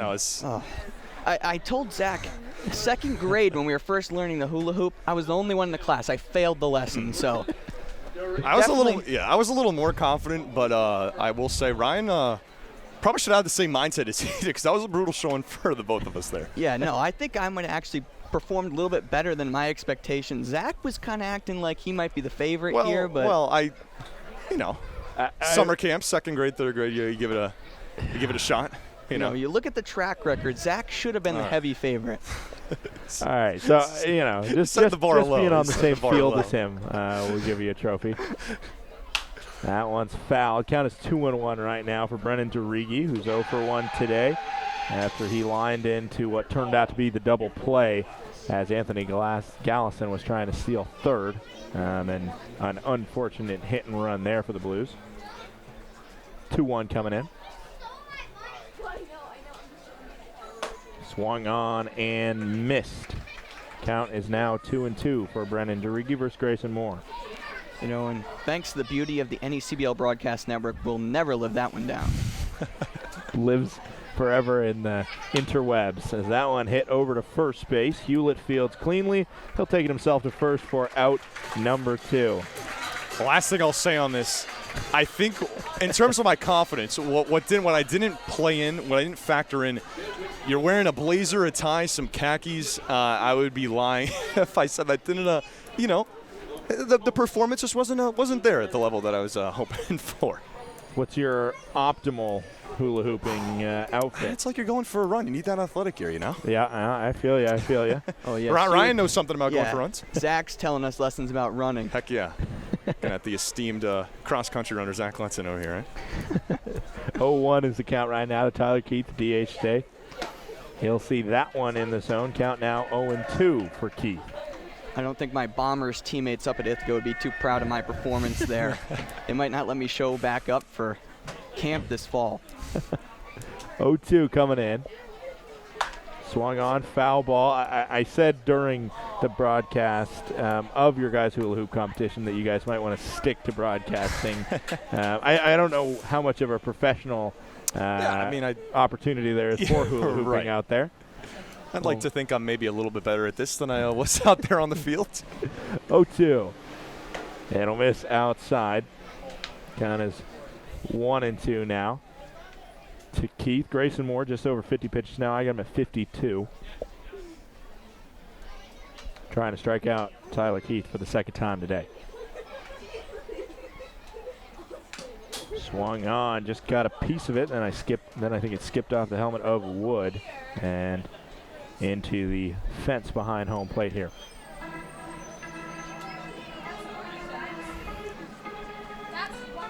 That is the silence of two exhausted and exasperated broadcasters you just heard. No, I get it. Just don't try and breathe too hard. Don't let them hear the heavy, exhausted breaths, as that one is a ball. Count is 2-2. Grayson Moore, 54 pitches for him today. Garrett Cole on the other side, 72. I'm guessing he'll come back in the bottom of the fourth, as right now you really have to have your pitcher go at least for your starting pitcher. 2-2 will be called strike 3, and Tyler Keith is going to stick around, not liking it very much, but Grayson Moore, he loves it. He's through 4, and the Gulls have a 3-1 lead as we head to the bottom of the fourth.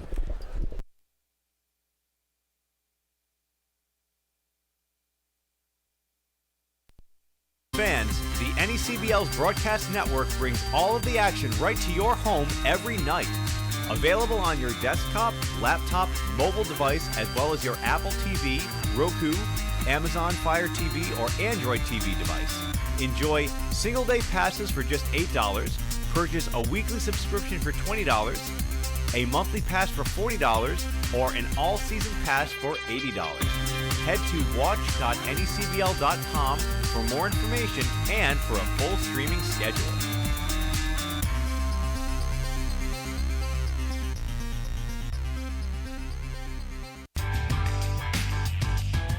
Franklin Sports is proud to be the official batting glove of the New England League. This summer, the NECBL and its 14 organizations join over 200 major leaguers by wearing custom Franklin batting gloves as members of the Franklin family. To design your own custom pair of batting gloves, visit franklinsports.com and join the fam. Franklin is the official batting glove of the New England League.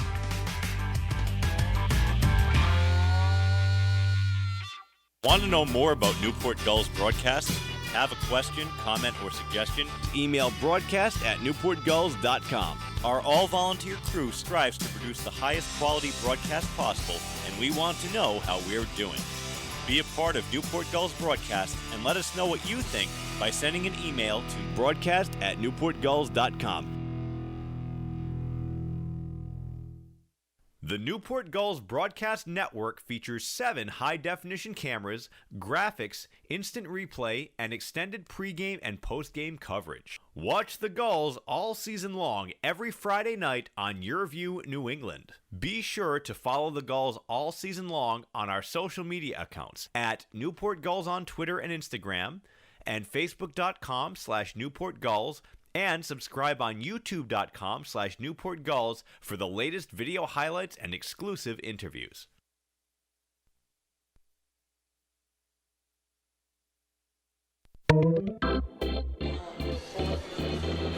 Back here in the bottom of the fourth, Kenny Oyama will be the man that leads it off. Oyama 0 for 1 today after a fly out to center field. Garrett Coe back on the mound. The Southpaw has 72 pitches over 3 innings. That is obviously much higher than him and his pitching coach, Jordy Shiner, would like it to be. First pitch swinging, and a foul ball down the third baseline. Makes it 0-1. Yeah, when you look at the command of Grayson Moore, it is very reminiscent of his Vanderbilt teammate here on Monday, Nelson Berkwich, and how well he pitched for Newport. 42 strikes to 12 balls, really impressive. Hit over to short there. Brockmirth is going to have trouble fielding off the hop. That's going to be an E6 on the Notre Dame shortstop there. You were mentioning, Ryan, earlier the struggles of this dirt, and that one just, I think maybe Brockmirth might have been expecting a more difficult hop, and instead just didn't put his glove in the right spot to get it. Yeah, a lot of spin off the bat of Oyama that ball had. Seemed to roll right up through the glove, up the arm. So Oyama reaches on that leadoff E6. The Blues pretty much throughout this entire season have held the most errors in the NECBL. But I believe there was a stint when it was briefly held by the Newport Gulls. Count is 1-0 now. We've seen an error by both sides tonight, and both have helped lead to runs, as the opening run was scored in part due to a Dawson Brigman error, and an error by Garrett Coe led to an extra run against him, and that's where we sit now, 3-1, as that one will miss high. Count 2-1. Oyama sits on first. It'll be interesting to see how long he does sit on first before trying to possibly nab-bag one of the faster players on the school squad. And he's going. Time was called, though. And Garrett Coe given a look. I don't know exactly what was in that look to the home plate umpire. I believe, if I'm not mistaken, he was not pleased with the late timeout there, but it might have saved him a stolen base. Yeah, it looked like he was into his windup, and it looked like Oyama had a pretty good jump on him. As Oyama will sit on this one. Foul ball there. Off the helmet of Chad Knight, who just gives a subtle little thumbs up. Counts 2-2.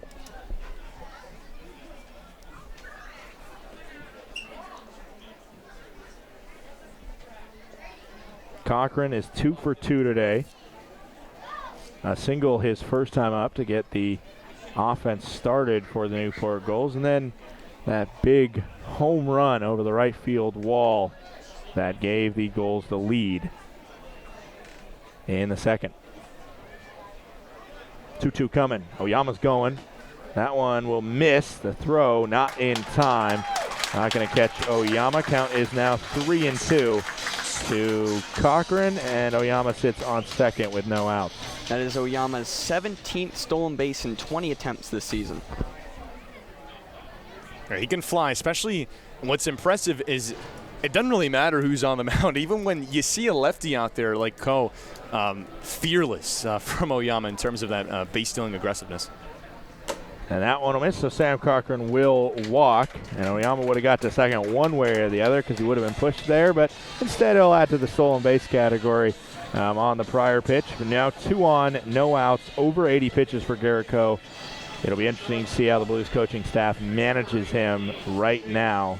Usually 80 is about the time in the game when you start to think about who you're going to put in for the starter. Up comes Chase Acuff, 1 for 2 tonight. Singled and then reached on that arrow. Yama's going first pitch. The throw to second is errant and going to score Oyama pretty easily, who's putting his helmet on as he strolls home. So it will be another run, helped in part to 2 successful Kenny Oyama stolen bases, and then the E2 that advances Oyama home and Cochrane to third. Yeah, a lot of good things can happen when you are aggressive on the base paths. And that's worth the price of admission right there. When you have Sam Cochrane and Kenny Oyama on the base paths, 2 of the more exciting base runners in the entire NECBL here on the Gulls. That one swung on up the middle, and Cochrane won't even have to hurry home too much. It's an RBI single there from Chase Acuff. Makes it 5-1 now in favor of the Newport Gulls. Yeah, you mentioned Cochrane being a threat on the base pass. That was his 21st stolen base in 22 attempts. Now Matthew Wood steps up. Teammate of, as we've talked about plenty of times, Zach, teammate of Tyson Cooper, the current third baseman. And of course, as that one's in for a strike, of course, in theory, they're both catchers, so in theory, they're kind of fighting for the same spot, and I think we've talked about that before, but Tyson Cooper's shown a lot of flexibility defensively, able to play second, able to play third, and, we could see both these guys in the starting lineup for the Nittany Lions at times in the upcoming year. 0-1 now into Matt Wood with Acuff on first.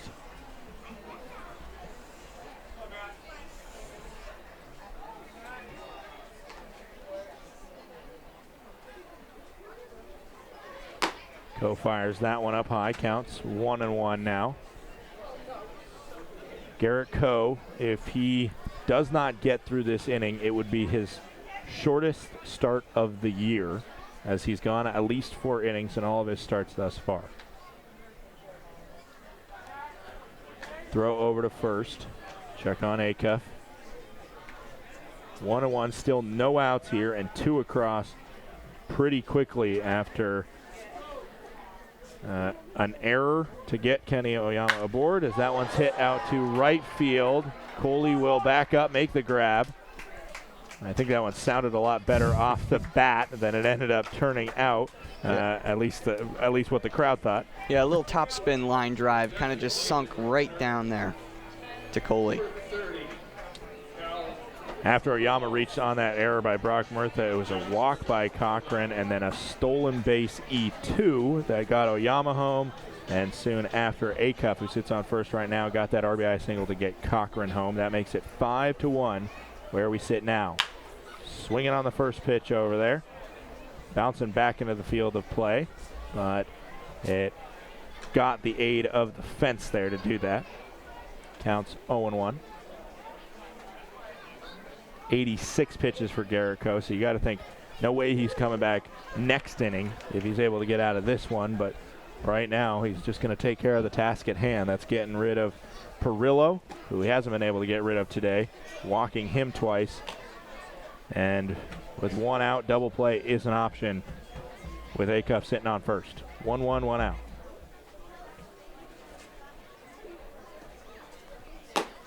Check swing there.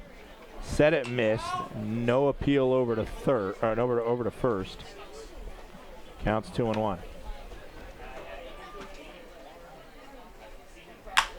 Swung on back to Coe, who snags that one out of the air.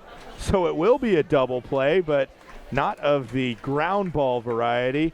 He'll just double Acuff off over at first, and the nice shoestring grab by the 6'7" left-hander. We're through 4. 2 more for the Newport Gulls this inning. It's now 5-1 in favor of the Gulls.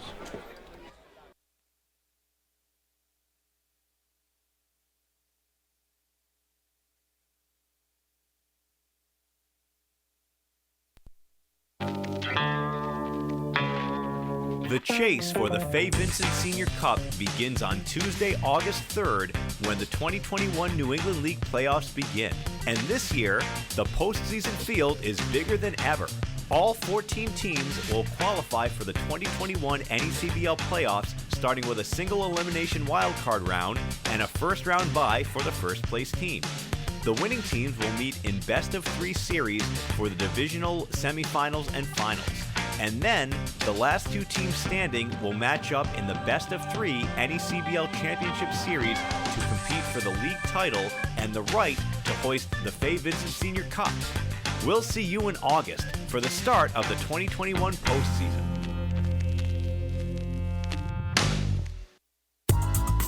Whether you're an island resident or just visiting, the fastest way to get to the Cape and Islands is by taking the New England League's preferred partner, the Steamship Authority Ferry.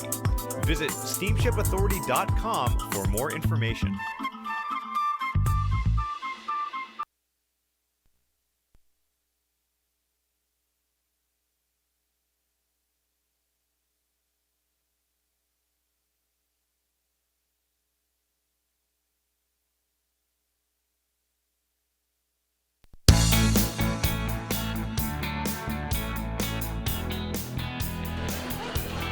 Top of the 5th here, Grayson Moore back out through 4. He's thrown 55 pitches, and I'm guessing it's day done on the other side for Garrett Coe after he has been much less efficient with his pitch count. 89 for him, but a big shoestring catch double play there right over. It was funny enough, the last time Coe started here, he got hit in his lower foot, in his lower body, I thought it hit off his foot, and it was actually his calf, but I asked him after the game. He wears size 17 shoes. Wow. So it was right on top of that size 17 shoestring that he was able to make that snag, and he says it's very hard to find size 17 shoes, or size 17 cleats. So baseball cleats especially. So he either has to find size 17 football cleats, which he doesn't like pitching in, or squeeze into size 16s. As the first pitch from Chad Knight is swinging, charging over. Looks like it's on top of the warehouse over there for a foul ball. When you're standing at a 6'6", 220, 255 stature like Garrett Coe, it's not all that shocking that he's wearing size 17 on his feet. The 0-1 now into Chad Knight. Swung on and missed. Counts now 0-2. Yeah, definitely a stature you see a lot more with basketball and football tight ends. Is the frame that Coe has, but he makes a pretty good pitcher at UConn. Struggling today, though, as that one's fouled back. And the Newport offense has been able to get to him quite a bit, also aided, though, by 3 errors, one by Coe himself, one by his catcher, Chad Knight, who's up to bat now, and one by his shortstop, Brock Murtha. 0-2 coming in. Swung on, dribbled up, and it took Chad Knight a second to realize that one was fair.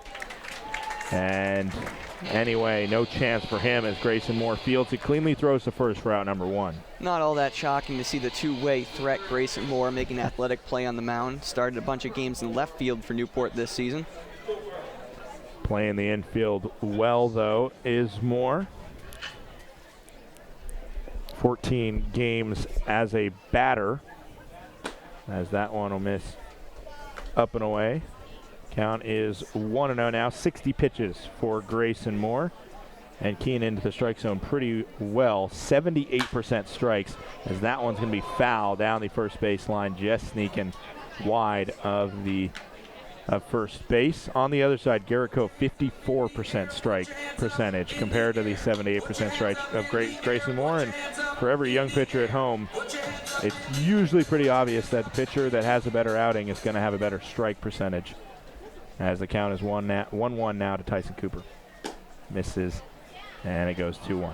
Yeah, no walks in the start for Grayson Moore, if I'm not mistaken. Not all that shocking when you look at his line on the season. Just 7 in 24 innings pitched before this start. That one will miss. Count is 3-1. Now 1 ball away from jinxing him. Are you, Ryan? As it'll be hitter's count here for Tyson Cooper, who's over 1 today. And you done it. There's a walk. Tyson Cooper gets the first.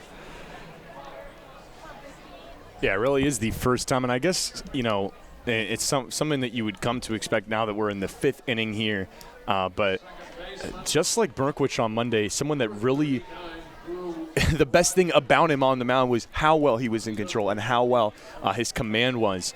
And that could play a factor here in the 5th inning if we'll see a continuation of that, or if this start to this inning could spell trouble.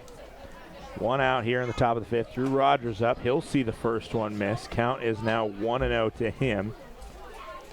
Scott, at first I wasn't sure if you were really insinuating that my words up here in the booth translated to Grayson Moore, but now I'm not so sure. Just don't think too hard about it. 1-0 will hit the strike zone. Count goes 1-1 now. Big sigh of relief from me up here, guys. No earned runs against Grayson Moore because that lone run against him, as Cooper bluffs a steal attempt. Hit there, could be 2. Fielded for 1, 4-2. Drew Rogers will beat it out there.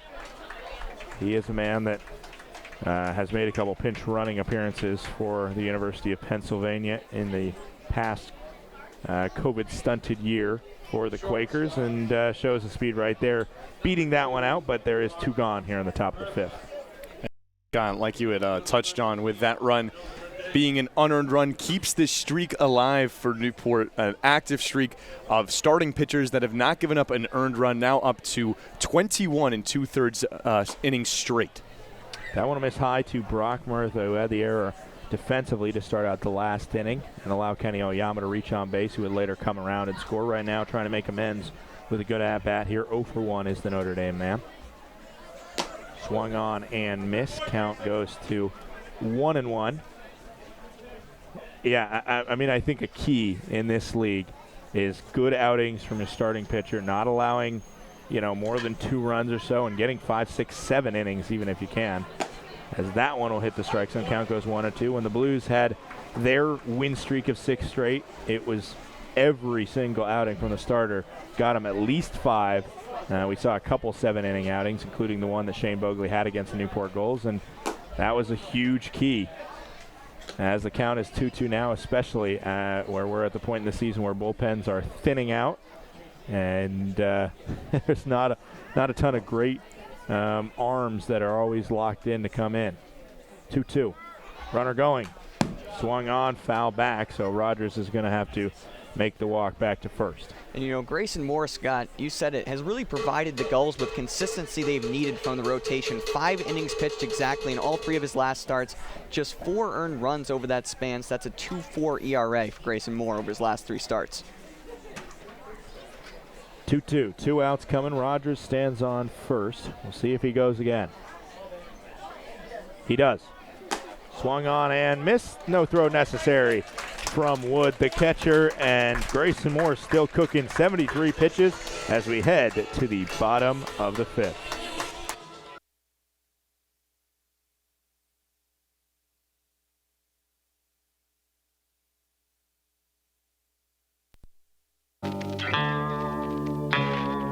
The chase for the Fay Vincent Senior Cup begins on Tuesday, August 3rd, when the 2021 New England League playoffs begin. And this year, the postseason field is bigger than ever. All 14 teams will qualify for the 2021 NECBL playoffs, starting with a single elimination wildcard round and a first-round bye for the first-place team. The winning teams will meet in best-of-3 series for the divisional semifinals and finals. And then, the last 2 teams standing will match up in the best-of-3 NECBL Championship Series to compete for the league title and the right to hoist the Fay Vincent Senior Cup. We'll see you in August for the start of the 2021 postseason.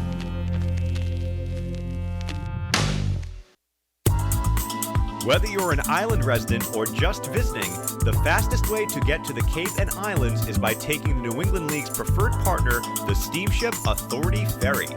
Visit steamshipauthority.com for more information. Zephyr is the official on-field cap of the NECBL. Also known as the Z-Hats, Zephyr is the authentic college hat with a loyal following of those who only wear the Z. Zephyr makes hats for over 800 colleges and channels that same energy and creativity into building custom hats of all types for pro sports teams. Back here in the bottom of the 5th, Garrett Coe actually back out on the mound, so I'll eat my words that I said his day was done. Right now, I only got 2 of the runs against him are earned. I think it might actually be 3, though. Count is 1-0 here, as both runs last inning were earned, even though, oh no, actually they weren't. I'm going to have to double check my earned run math, because Oyama should have never reached due to that E6, but that's usually a scorer's job, and not necessarily mine, but count is 2-0 as Spencer Smith steps up. He's got a double and a ground out.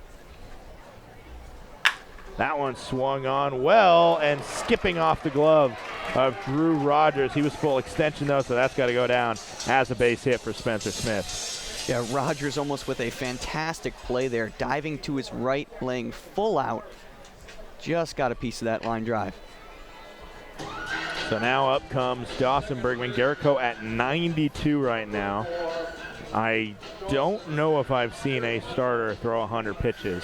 I can't say I have. In the NECBL this year, that goes for any one of our guys, but any one of our opponents as well. Yeah.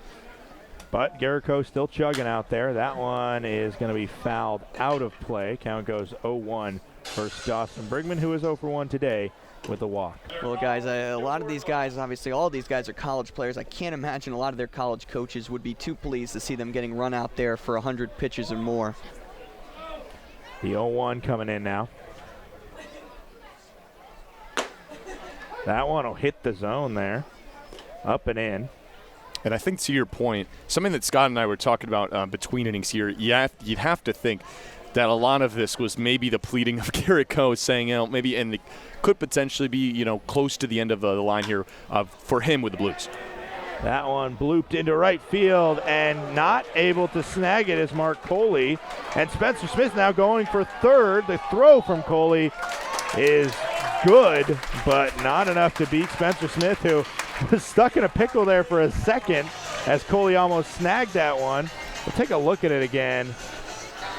I don't know if that can go down as an E9. It's tough because Coley was dipping for it, but looked in position to make the basket catch there. And I know that's a play that he expects himself to make. But we'll see what it ends up getting officially scored as now runners on the corners, no out. And even if it's not an error, 2 straight plays where possible outs were right there for first Rogers, then Coley, and both of them, the ball just able to escape their gloves.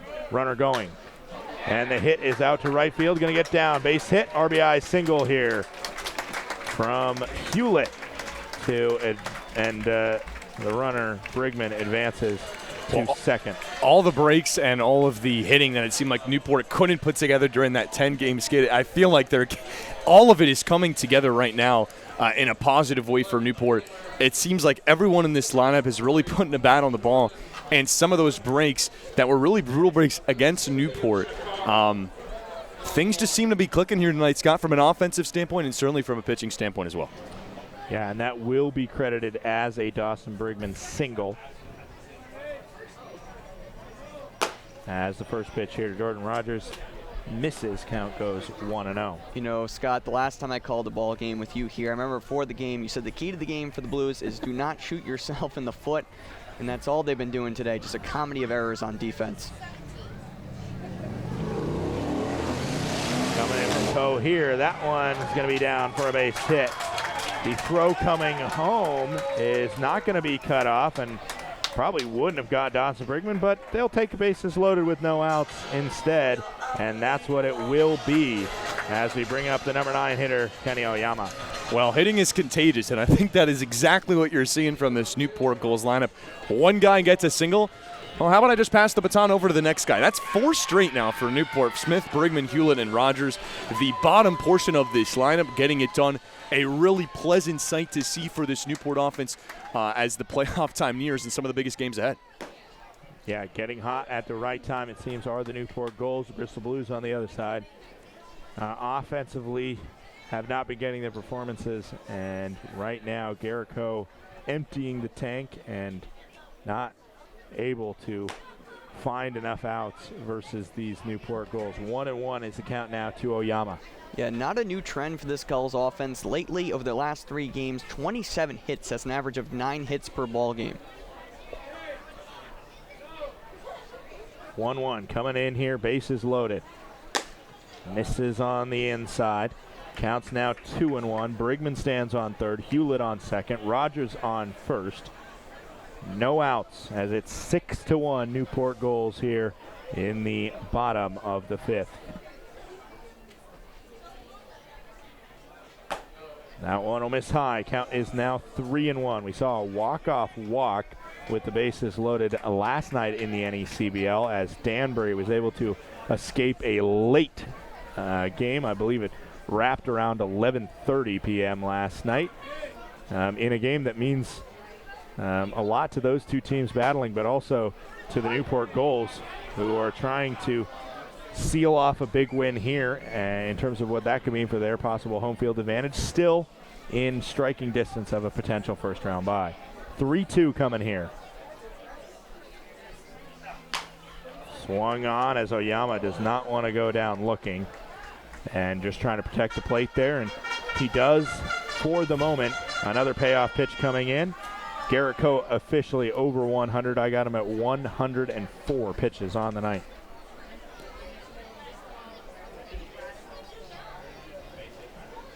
Another 3-2. And that one will hit Oyama. 105th pitch is an RBI hit by pitch. Hewlett moves to third. Rogers moves to second. Oyama scores, or Oyama obviously gets to first, and Pregame will score. And now we're going to have the call to the pen for Garrico, who as soon as Jordy Shiner came out, he was walking off there, kind of walking a little bit feebly there, but yeah. You know, while we have this pitching exchange here, for you MLB fans out there, I have some big trade news. Joey Gallo has been traded to the New York Yankees, so I know a lot of MLB fans watching this broadcast tonight, but tough news for the Boston Red Sox. I know a lot of Red Sox fans watching as well, so. And it will be Chaz Sywin, the new batter coming in right now, and yeah, it's trade deadline time, and obviously, I mean, a lot of excitement just in general for baseball fans because baseball back in the Olympics, and softball just wrapping up. I know not technically baseball, but USA losing the gold medal match in softball the other morning to Japan. Canada taking the bronze. It's a brutal loss, tough line drive, double play for the U.S. team. Japan ended up walking it off. Bottom half of the inning. Yeah, it was, I mean, a showing for sure, and it should be interesting. We mentioned earlier, Team Israel takes on Team USA tomorrow in both teams' Olympic openers there. That USA team made up a bunch of minor leaguers, and now as Chaz Sywin takes his warm-ups, a big moment for him to come into, but he's been a player that's been trusted in these moments before. A lot of them have not gone his way, but one of the more veteran pitchers just in terms of collegiate experience in Chaz Sywin. And coming out now here with the bases loaded, no outs, and if that isn't hard enough, Sam Cochrane, who is 2 for 2 with a home run today and a walk, steps up, and he's somebody that doesn't have a problem with the bases loaded here at Cardine. Yeah, like you said, had that grand slam on Friday for Newport and has done his job in terms of getting on base tonight, and that is really what this inning has been all about for Newport, just a culmination of that. 4 singles, and then what will get forgotten about that at Batsu Oyama, he gets hit in the back, but on the previous pitch before, he's protecting the plate, Scott, and what was on a pretty sure ball 4, he's protecting the plate, able to just stay alive. A lot of guys, if you're chasing at that, you're going to swing and miss at it. He earns the next pitch, which turned out to be a bad one, and Newport, with 2 more runs here in this inning, has a chance to really blow the doors open on this one. Sywin did have 2 starts near the beginning of the year, but has appeared out of the pen since then. 4.76 ERA in 22 2/3, 23 strikeouts to 16 walks. Uncorks the first pitch, and it will miss to Sam Cochrane. Count is 1-0. The book is not fully closed on Co. 4 innings pitched for him, 10 hits allowed, and as that one misses, count is now 2-0. We should say 7 runs scored against him, and he is responsible for the 3 on base, 4 walks, 1 hit by pitch, and 2 strikeouts for the Yukon lefty. 2-0. That one is in the zone. Called strike. Counts 2-1. Got away from Knight. Probably would have been a pass ball if Hewlett would have been able to score, but Hewlett holds off. And I think that's probably the safe call because you got no outs. You're sitting on third. You're probably, hopefully, going to find a chance to get home at some other time, and that one didn't get too far away from Chad Knight. Yeah, Hewlett not the most fleet of foot on this Newport team. 2-1 coming in now to Cochrane. That one hits the zone. Cochrane yet to take the bat off his shoulder this at-bat. Saw 2 balls, now has seen 2 strikes. Oyama good speed at first, Rogers good speed at second, and Hewlett won't need a lot of speed on a base hit as he sits just 90 feet away. 2-2 coming in. That one misses low. Frame job there by Chad Knight is unsuccessful, and we got a full count coming to Sam Cochrane.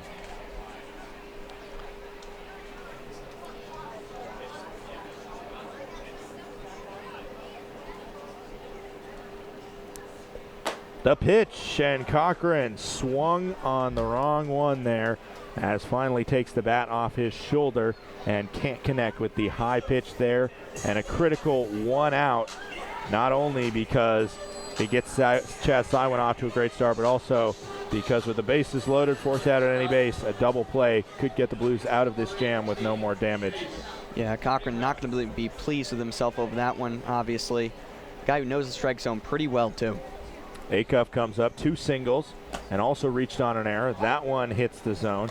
So he's reached all 3 times today. If he's able to reach here, has a good chance of getting an RBI unless we're looking at a fielder's choice. Check swing there, appeal over to first, says he went. Counts 0-2 now after what goes down as a swinging strike.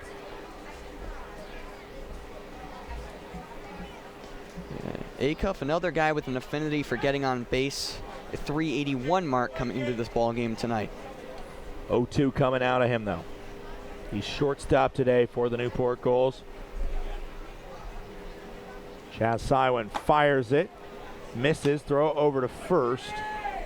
Checks on Oyama. Of course, nowhere to go for Oyama, so that would be a really painful one if you get thrown out in that situation. Just an unusual decision from Knight. Really, Oyama didn't have that big of a lead over there. Just trying to keep the Californian honest, as that one will be fouled. Count is now 1-2. Chaz Knight, that was his 10th, or Chaz Sywin. I combined Chaz Sywin and Chad Knight there. That's his 10th pitch since coming on with the bases loaded and no outs.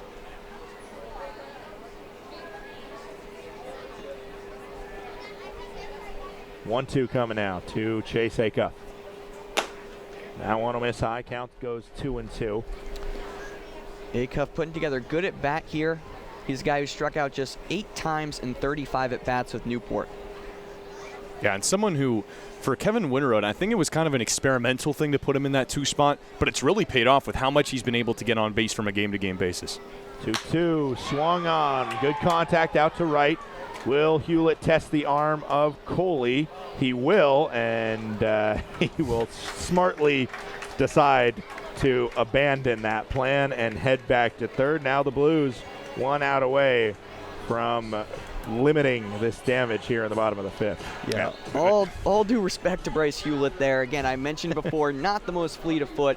Got a ton of power, not so much speed. But if you're the Newport Gulls, this is probably one of the top options you would love up in this situation. Matt Wood steps up. A single today, but a strikeout and a lineout as well. Bases loaded, 2 outs.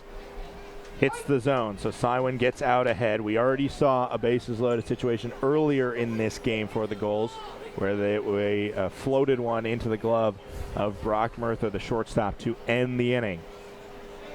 0-1. Swung on and missed. 7-1 here in the bottom of the 5th. Newport in control, but one good crack of the bat from Wood. Wood, all but, barring a miraculous comeback, would cinch a big late season win here for the Gulls. That one is in the strike zone, so Chaz Sywin comes on with the bases loaded and no outs, and is able to get 3 straight outs through 3 of the top Newport batters. However, the Gulls struck for 2 earlier. They lead 7-1 as we head to the 6th.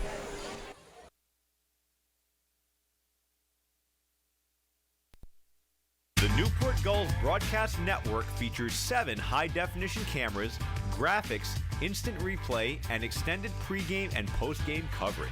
Watch the Gulls all season long every Friday night on Your View New England.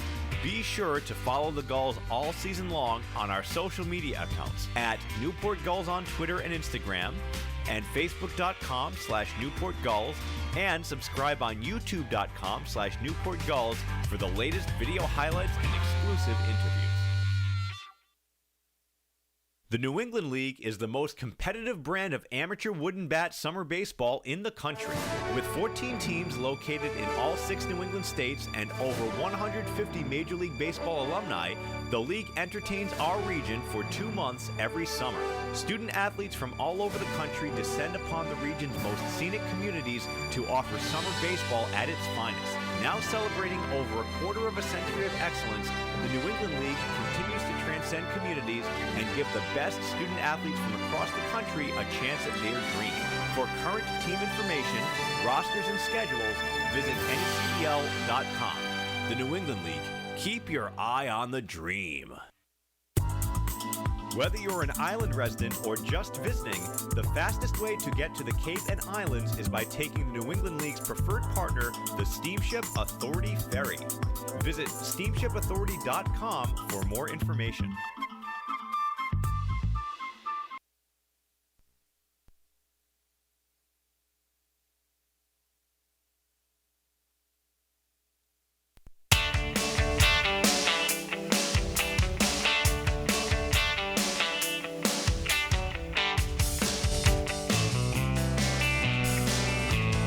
Back here, top of the sixth, Newport leads Bristol 7-1 as Austin White will lead off this inning, 1 for 2, and the lone run for the Blues has been scored by the Coastal Carolina outfielder. And he'll see Grayson Moore for the third time. He's out for his 6th inning of work, continuing a trend of confident and stellar Newport starters over the past few games. These Newport fans want more of the Vanderbilt product. I thought we were done with that after the last time when we had Jack Moore taking on Grayson Moore, but apparently we're going to get more of it. See, you can't get enough. Sometimes if you can't beat them, join them, right? Zach's about to leave. First pitch coming into Austin White. That one will miss the zone. Count is 1-0. We should note that Matt Wood was not happy with that called third strike to end the inning last inning, and I don't blame him. It was definitely a close call, and usually in 0-2 you see the batter getting the benefit of the doubt. But right there, he got punched out on 3 pitches, and Chaz Sywin wanted an opportunity to come into and get out of to minimize the damage. I wouldn't say the Blues are necessarily within striking distance, but 7-1 is a lot better than 10 or 11-1, which it could have been on a big base hit. Swing and a miss there. Count goes to 1-2.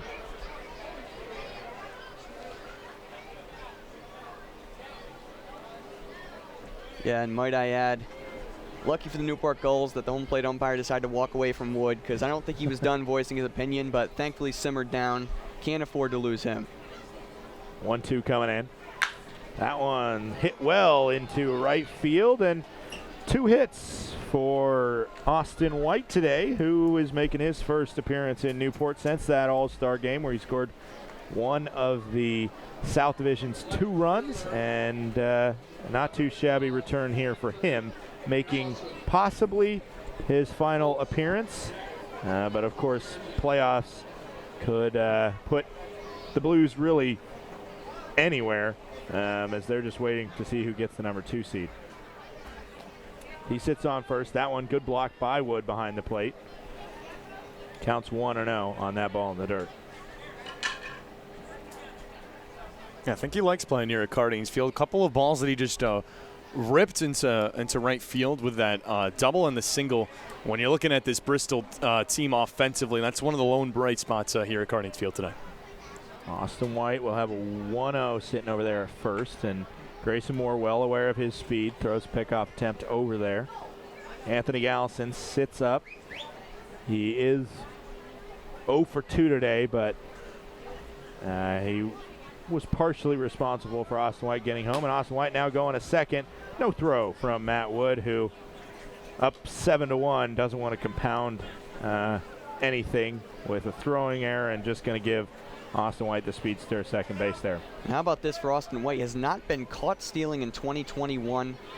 16 for 16 at URI, 11, now 12 for 12 this summer. Knows when to pick his times to take bases. Does Austin White, and the speed doesn't hurt as well. 2-1 coming, swung on, count, or 2-0, makes it 2-1. I was just predicting the future there. Now 2-1. Newport Glass.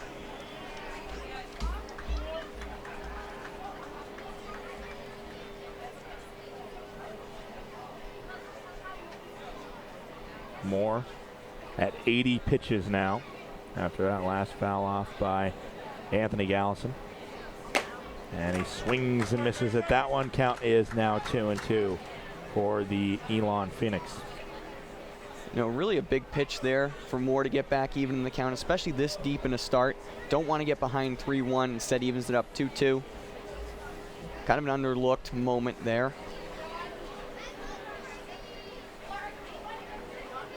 2-2 coming in. Swung on, fouls it off. Count stays 2-2. I would think one way or another, probably the end of the line here in Grayson Moore in inning number 6 with the pitch count. And as I see that, there is some action going on. Looks like Luke Schauer for Newport down there in the bullpen down the third base line. Another 2-2 coming in here. Anthony Gallison trying to finish Grayson Moore's day on a sour note. As that one swung on up the middle, going to be a base hit. And the green light for Austin White. And an RBI single from Anthony Gallison is able to, for the second time today, end up scoring an Austin White run off of his bat. And now it's 7-2 here in the top of the 6th. Good piece of hitting from Gallison, not trying to do too much. And that's how a lot of his hits have come against Newport this season. He's got 8 hits against the Newport Gulls. All 8 of them are singles. That's his second RBI against Newport. And just a good piece of hitting there, just hitting them where they're not.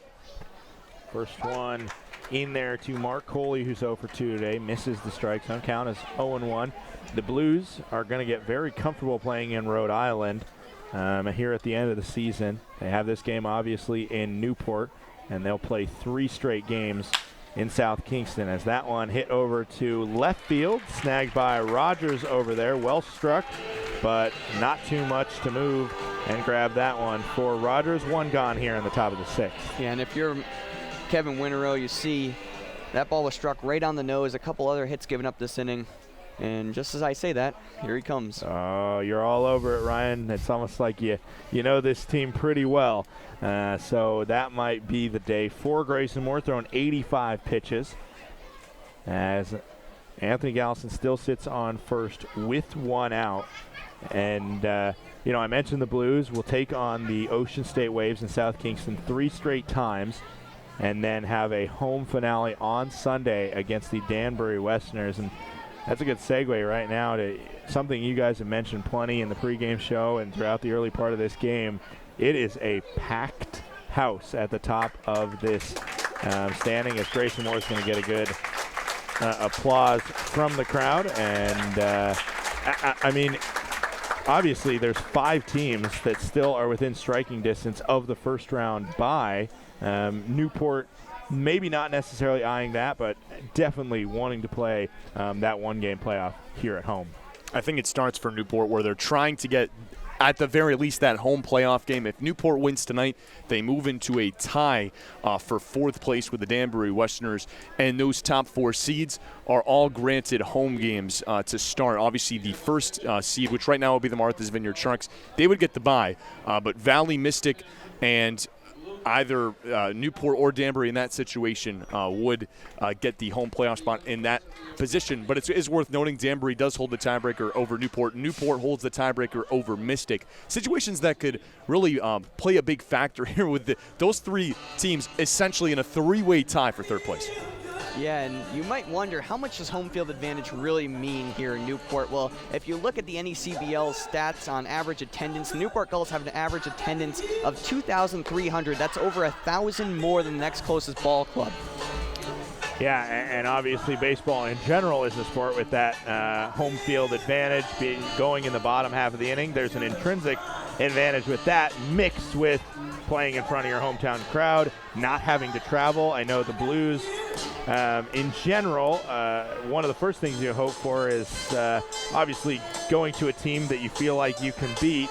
But secondly, that trip to Martha's Vineyard takes a lot out of a team. And I know, Zach, you've been on that trip, and it kind of sucks you because you're on a bus a couple hours earlier than you would be on a bus regularly, especially for Newport, coming from the opposite end of New England. The Blues are winless at the Shark Tank. So I'm sure right now the hope is probably anybody but Martha's Vineyard getting that number 2 spot. They're completely fine with the Sharks getting that bye, I think. But I'm sure the Blues would love to say they're pretty much confident in anybody, just trying to get the optimal travel schedule.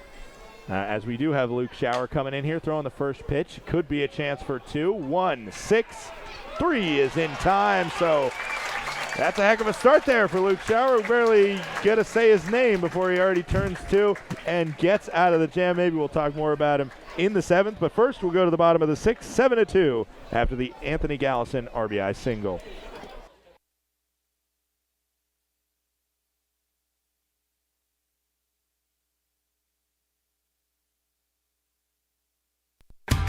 The Newport Gulls Broadcast Network features 7 high-definition cameras, graphics, instant replay, and extended pregame and postgame coverage.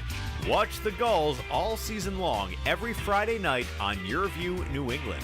Be sure to follow the Gulls all season long on our social media accounts at Newport Gulls on Twitter and Instagram, and Facebook.com/Newport Gulls, and subscribe on YouTube.com/Newport Gulls for the latest video highlights and exclusive interviews. The New England League is the most competitive brand of amateur wooden bat summer baseball in the country. With 14 teams located in all 6 New England states and over 150 Major League Baseball alumni, the league entertains our region for 2 months every summer. Student athletes from all over the country descend upon the region's most scenic communities to offer summer baseball at its finest. Now celebrating over a quarter of a century of excellence, the New England League continues to transcend communities and give the best student athletes from across the country a chance at their dream. For current team information, rosters, and schedules, visit ncbl.com. The New England League. Keep your eye on the dream. Zephyr is the official on-field cap of the NECBL. Also known as the Z-Hats, Zephyr is the authentic college hat with a loyal following of those who only wear the Z. Zephyr makes hats for over 800 colleges and channels that same energy and creativity into building custom hats of all types for pro sports teams, clothing brands, and companies everywhere. Make sure you pick up your Newport Gulls official on-field cap today.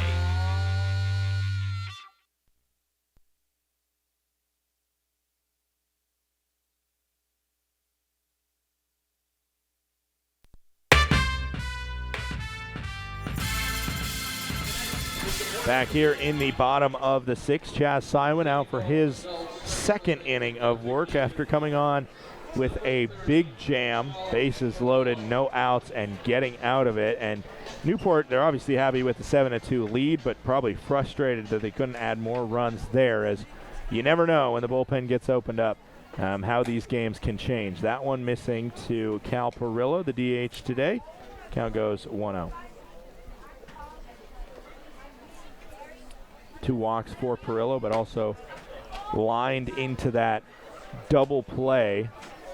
And I call it a line. It was really just a skipping stone that never skipped for the first time, as it was Garrico reaching down and grabbing it, and pretty routine toss over to first there, as that one will hit the zone. Count goes 2-1 now for Perillo.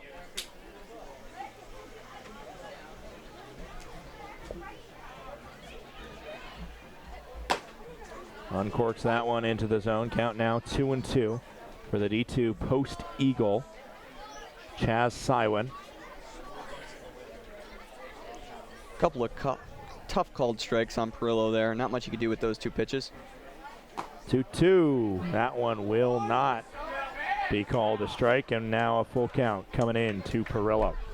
We talked about it earlier in the ballgame, but Cal Perillo just consistently puts together really good at bats. Chance here to get his 3rd walk of the game. He will not, but he will bloop that one into shallow right field, and it will be snagged by the right fielder, Mark Coley. Had to make a big run onto that one, but gets the basket catch for out number 1.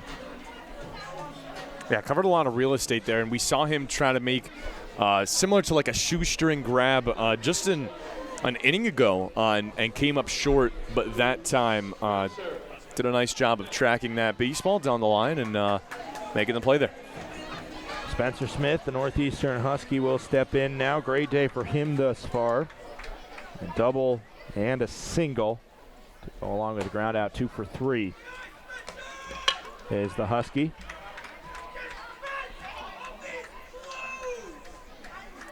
Brigman sits on deck here. Hewlett is in the hall for the Gulls. That one in the zone. Count is 1-1 now. Wrap the book on Grayson Moore. 5 1/3 for him. 4 hits, 2 runs, 1 of them earned, 5 strikeouts to 1 walk, and that's the ratio you got to love. And something that Grayson Moore has provided all season for these Newport Gulls. 2-1 with 1 out is the count now. Pitch number 25 for Sywin.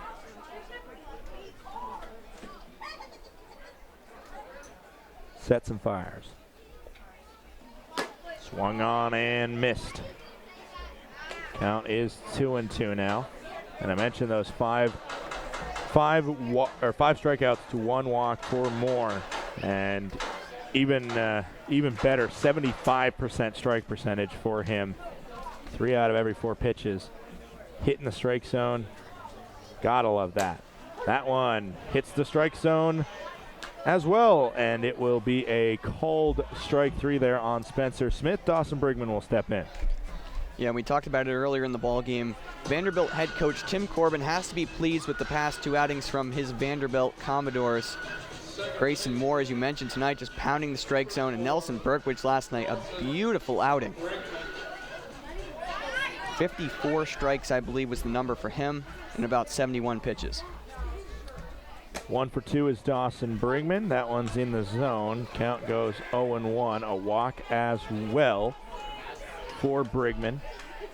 Santa Clara University infielder by way of San Jose.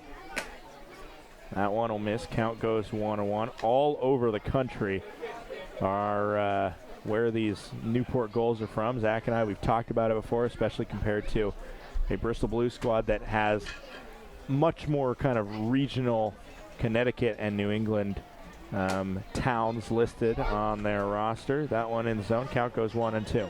Yeah, it's remarkable. The top 2 guys in the lineup, one from Ocala, Florida, one from St. Petersburg, Florida. And you look further down in the order, Kenny Oyama from California, as is Dawson Brigman, Joe Foran as well. Like, just guys that really all over the map. 1-2 coming in. That's the beauty of summer ball. As swung on and missed. He went on it, and it will be strike number 3. 2 great strikeouts to finish off the 6th inning. Tyler Keith, Chad Knight, and Cooper Dewup. And I'll send the play-by-play duties back to Zach Letson when we head to the top of the 7th.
The New England League is the most competitive brand of amateur wooden bat summer baseball in the country.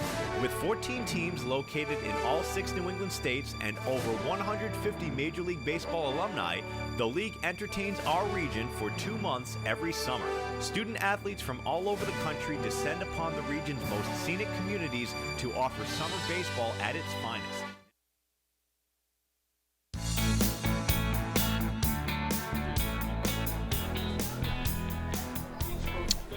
head to the top of the 7th inning. All Newport Gulls to this point, 7-2.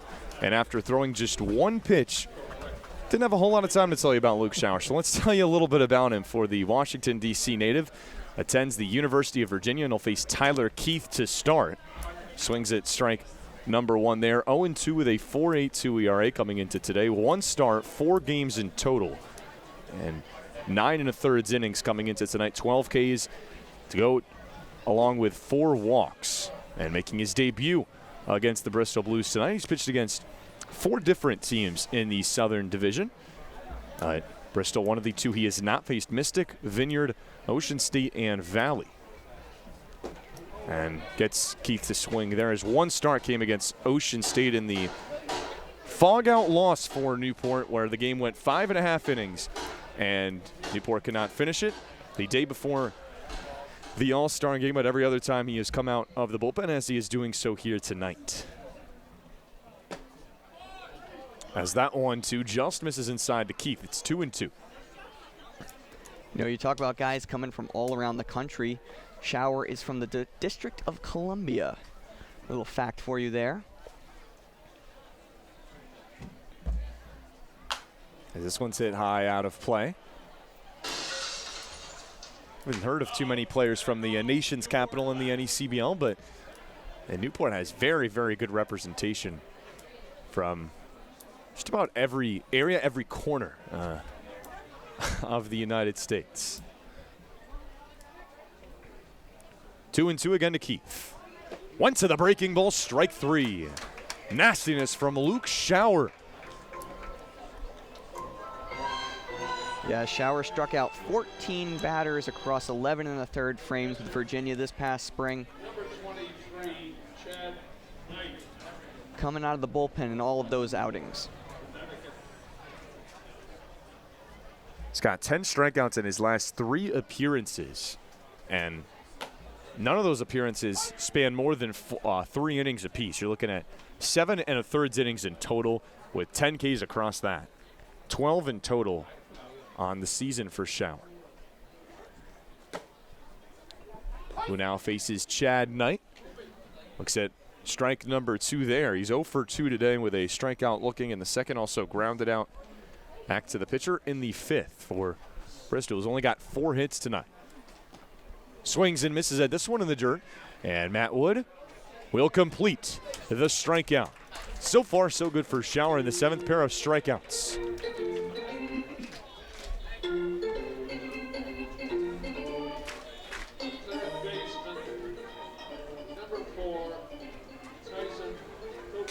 Can give you the final line for Grayson Moore, the starter tonight for Newport, in line for the win. 5 2/3 innings, 4 hits, 2 runs, just 1 of them earned, and 1 walk to 5 Ks.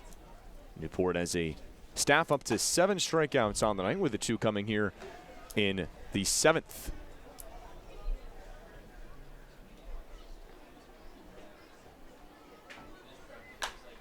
The 1-0's flied back since this streak started against the Bristol Blues, when Newport ended their 10-game skid. Now have won 3 in a row, looking for a 4th. Since that game, Newport has allowed just 2 earned runs as an entire team.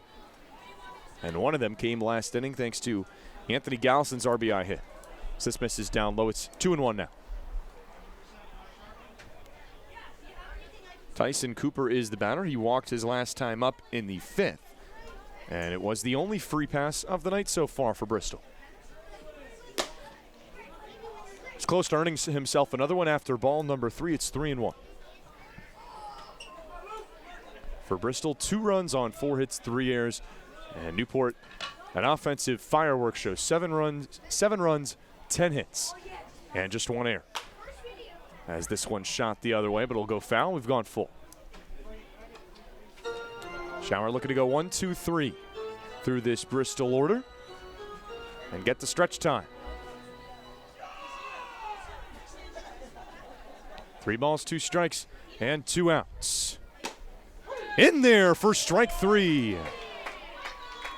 On the outside part of the plate, and Luke Shower strikes out the side in the 7th. We are through 6.5. let's keep it here as it's time to stretch, but I'll toss it over to Ryan Medeiros in what is a very important and impactful night in the New England Collegiate Baseball League to give us some scores from around the league. Well, thank you very much, Zach. And you said it, lots of action going on around the Southern Division. Let's start out. The Ocean State Waves are down 5-4 against the Mystic Schooners in the bottom of the 8th of that ball game. That would be a huge win for the Schooners. Let's look at this ball game. The Vineyard Sharks are beating Danbury 2-1 at the top of the 6th. Another very close ball game, another one-run ball game in the Southern Division. Over at the North Division, the Vermont Mountaineers are down 6-1 against the Sanford Mainers. The North Adams the North Adams is losing 4-2 against the Keene Swamp Bats. The North Shore Navigators are crushing the Winnipesaukee Muskrats 10-0 in the 7th inning of that ball game. And that's it for the round of the NECBL. I mean, lots of action going on today, lots of ball games. I was able to get through it, though, thankfully. Well, and breaking news, Mystic just hit a 3-run bomb, so now it's 8-4 Mystic over Ocean State there. Yeah, it's not a score that Newport is rooting for. Newport is fans of the Martha's Vineyard Sharks and the Ocean State Waves tonight as something we have touched on. It is essentially a three-way tie right now for third place. You got Martha's Vineyard in first place at 22-15, in position to earn that first round bye. Valley Blue Sox right behind them, a game and a half out. They have the night off tonight, and Newport will see them twice on Saturday. Mystic 19-16, Danbury 20-17, and Newport, if they can get 6 more outs, will also be 20-17 in a tie with the Danbury Westerners. And that's when tomorrow can really get interesting. Newport has completed their season series with the Mystic Schooners, so it's more so hoping about their results away from Newport, away from Cardines Field. But you want to talk about a nail-biting finish, and where everyone makes it to the playoffs. But that does not take away from the suspense and the seedings for Newport, who's trying to fight for that home game. Yeah, I mean, listen, we've already mentioned the Olympics a couple times tonight, but it's going to be a photo finish down the line here, and I mean, it's important. It is important. We talk about home field advantage. We talk about a first-round bye. What does that mean? And obviously, the Blues have been the team that has struggled the most throughout the season. So, the second place, the difference between second place and fourth place, you still get that home game, but you get to take on a Bristol Blues squad that has struggled all season compared to a team that just missed out and was just as good as if you're the fourth seed. It is 7, 8, and 9 for the Newport Gulls. Bryce Hewlett swings and misses at the first pitch for strike number 1. And we got a new pitcher in here, Matt Erickson, left-hander from Yale, is the new man on the bump. That fastball did come in and clip Bryce Hewlett. It looked like it just grazed that jersey of his on the shoulder area, and he'll take the free pass. Yeah, and that's a good segue into an introduction of Matt Erickson. He has a really great, he has a really great knack for striking people out, but the flip side of that coin is his big hamper all season has been control. He's hit too many batters, and he's walked too many batters. Brings up the 8-hitter wearing number 8, Jordan Rogers, the left fielder. So that strike number 1 for Rogers tonight was a part of that hit parade for Newport in the 5th inning. Newport had 4 straight singles between Spencer Smith, Dawson Brigman, Bryce Hewlett, and Rogers. For Kenny Oyama was hit by a pitch. Newport added 2 runs in that 5th inning. They have 7 on the board tonight, up by 5. In this final game between Bristol and Newport here in the regular season. As the 1-1 shot the other way, hit a mile but hit foul. Over the warehouse, looked like completely. Over the Mudville Pub area. And it'll find its way up into that street. It's the first time I'm seeing the seats on top of the house over there. That's great view there. Usually a packed area to watch a ball game, and can't blame the folks up there. 1-2 misses down low from Erickson. It's 2-2 the count to Rogers. That is the beauty of Cardines Field. There's so many nice areas to sit in the ballpark, but also outside the ballpark as well. You got the fence in the outfield, some porches, backyards where fans can sit and watch the game. The 2-2 misses inside. It's almost like that What is it, the Budweiser's porch at Fenway, where they have that lofted view in right field, and that's one of the more unique settings here that you will find really anywhere in baseball, and specifically in the NECBL. Payoff pitch down low for ball 4. Jordan Rogers gets on base for the second time today, his first walk in Newport with their first 2 runners on. You know, while we're at it, Zach, Cardians Field is also one of the most historic ballparks in baseball, for those who don't know. One of the oldest baseball fields in the country. Yeah, probably right up there with Muzzy Field as well. Muzzy Field built 1912. So 2 teams that play in ballparks with a lot of history here. You know, first traces or first references of Cardians Field can be traced all the way back to 1893. Construction first began in 1908. Park that, well, it spans longer than anyone sitting here tonight, anyone that comes into this park. And Kenny Oyama trying to bring this Cardians crowd to their feet. 2 on with nobody out as this pitch gets the inner part of the plate. It's 0-2. You know, it's the second time, I'm sure there's been more tonight, that Knight has tried to frame a pitch and just ended up dropping it. Thankfully, none of them have led to any passed balls yet. Well, on that one there, even though the ball didn't end up in his glove kept the frame well and got the call there on what could have been interpreted as an inside pitch. 0-2. It's driven back up the middle on a line to White, who makes the catch. Now this Cardians Field crowd wanted it, but a sharp liner that's caught by White for the first out. I mean, the way the stadium, when we talk more about the stadium, the way the overhang kind of sits right pretty close to home plate, I feel like when there's good contact made on it, you can kind of hear it crack a little bit better. So I'm sure seasoned fans have gotten used to it here, but some of the people coming to their, one of their first games here in Newport probably thought that one was better than it was. Check swing. Knight will throw over to second, and it goes off of the helmet of Bryce Hewlett.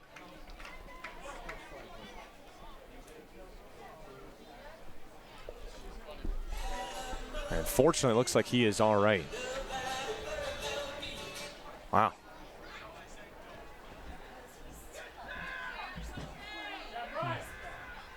That just popped up off of the helmet of his, and well, he's wearing it like a champ out there.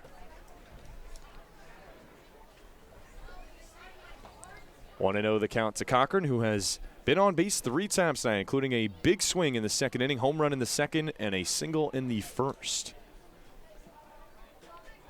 2 of the 10 hits tonight for the Gulls.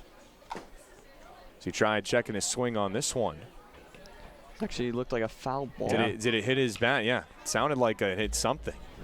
Well, what I was about to say about Cochrane is he's had a good night thus far, as you mentioned, Zach, with that towering home run and a base hit to lead off the game for the Newport Gulls. But if you don't think he's more motivated than ever after leaving the bases loaded on that check swing in his last at bat, I think you're mistaken. He is certainly a competitor for this team. Wants to win, a Newport team that has seen a lot of success this year, and a big reason why. Wanted to hold up his swing on this one, and they'll see that he did. It's 2-1. The team leader in hits with now 38 of them, and this is 34th game with the team. He has not sat a lot for Newport this summer. Newport's 37th game. Cochrane has played in 34 of them.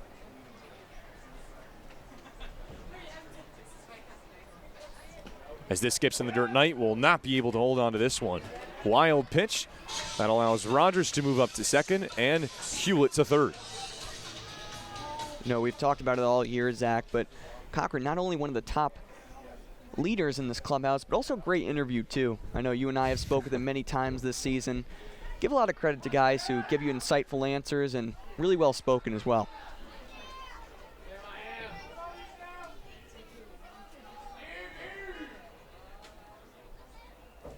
(3-1). Upstairs, ball 4. Sam Cochrane with his second walk tonight, and the bases are loaded.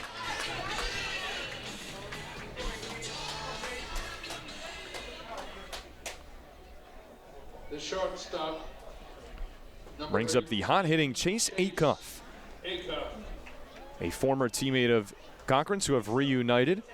And Acuff has had quite the journey to get up here. Was a temp with the Savannah Bananas earlier this summer, and now has shined here with the Gulls since arriving mid-season.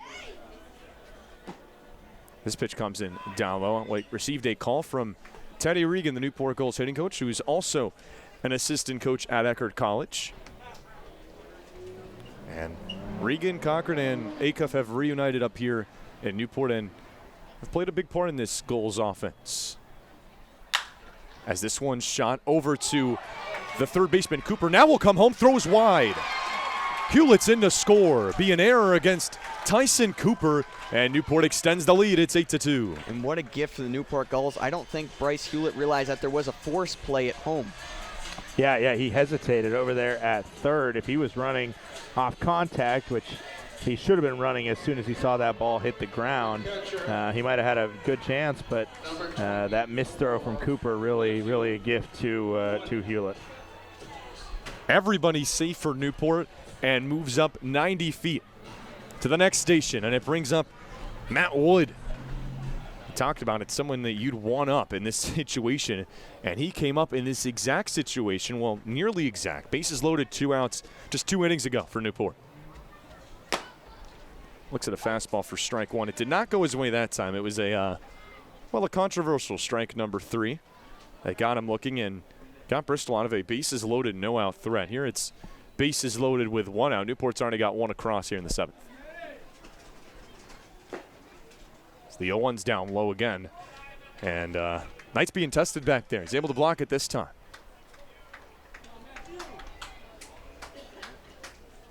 Rogers on third, Cochrane on second, Chase Acuff on first.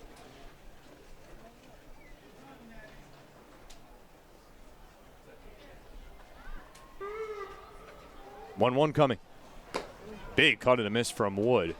He might have been looking for his 4th home run there. It's 1-2. Newport with 1 grand slam this season, as mentioned, belongs to Sam Cochrane, but for Wood, had a home run here at Cardines Field on Monday. And had 2 last week here at Cardines Field.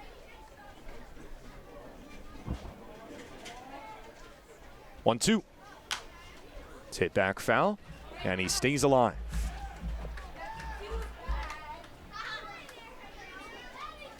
His 27th game with the team for Matt Wood, who could be a number higher than that had he not suffered an injury early in the season, had struggled initially at the plate, but since coming back from injury has really turned it on. Had a hit tonight in the 2nd inning, and an average that has skyrocketed up to .352 coming into tonight. 1-2. Swing and a miss for strike 3. Knight will throw down to third, but back in time is Rogers. A big strikeout. On the bump, there's now 2 gone. Yeah, some uncharacteristic at-bats. 2 straight times coming up for Matt Wood, and obviously he's going to complain about that called third strike the first time he was up there, but I can't explain much about that one. Bit on that high pitch there, and a big strikeout and out number 2 for Matt Erickson, who could get out of this with no earned runs against him. Bristol's looking to get out of a bases-loaded jam for a 3rd time tonight. They did it in the 2nd, did it again in the 5th. Here we are in the 7th. It's the cleanup man. We'll try to clean up those bases. Cal Perillo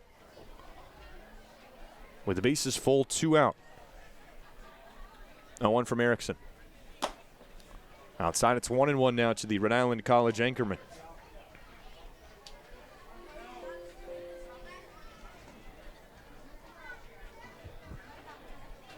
Been on base twice tonight. 2 free passes, both in the 1st and 2nd innings. Was walked 3 times on Monday in that 3-0 win for the Gulls. 1-1. Swing and a foul tip into the mitt. It's 1-2 now. Talked about it. Not a whole lot of, maybe not the, say the majority of these players from the Ocean State, but Cal Perillo, one of them from Johnston, Rhode Island. Looking for his first hit here tonight. 1-2. In there for strike 3. Got him looking on the fastball, and the Blues escape Another big-time jam with the bases loaded, but not before. Newport adds one more and make it an 8-2 lead as we head to the 8th on the NECBL Broadcast Network.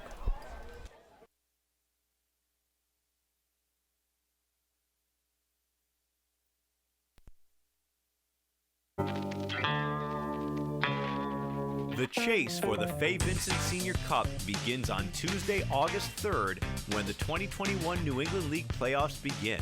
And this year, the postseason field is bigger than ever. All 14 teams will qualify for the 2021 NECBL playoffs, starting with a single elimination wildcard round and a first-round bye for the first-place team. The winning teams will meet in best-of-3 series for the divisional semifinals and finals.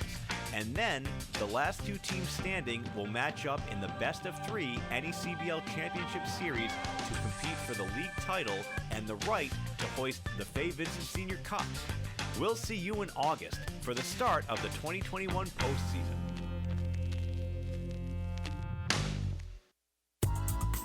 Whether you're an island resident or just visiting, the fastest way to get to the Cape and Islands is by taking the New England League's preferred partner, the Steamship Authority Ferry. Visit steamshipauthority.com for more information.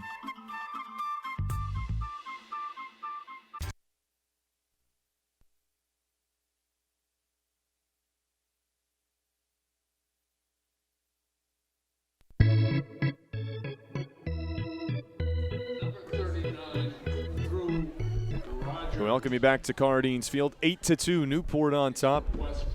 Up by 6, and 6 outs away from a victory. Would be their 6th of the year against the Bristol Blues. And it is 8-9-1 for the visiting side to face Luke Schauer. Drew Rogers looks at strike number 1.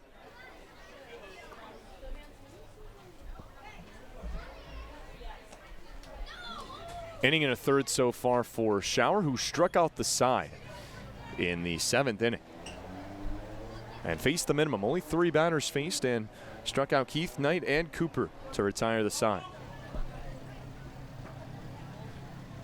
Rogers does have one of the 4 hits tonight for Bristol. Came in the 3rd inning, led the inning off. Foul tips this one, and it's 1-2 now. For the Blues, your hit total should never be equal to your error total, and it is right now, 4 apiece, and I think that's as far as you need to go to look at why the score is the way it is right now. Can't be a good feeling if you're a Bristol player, coach, or fan.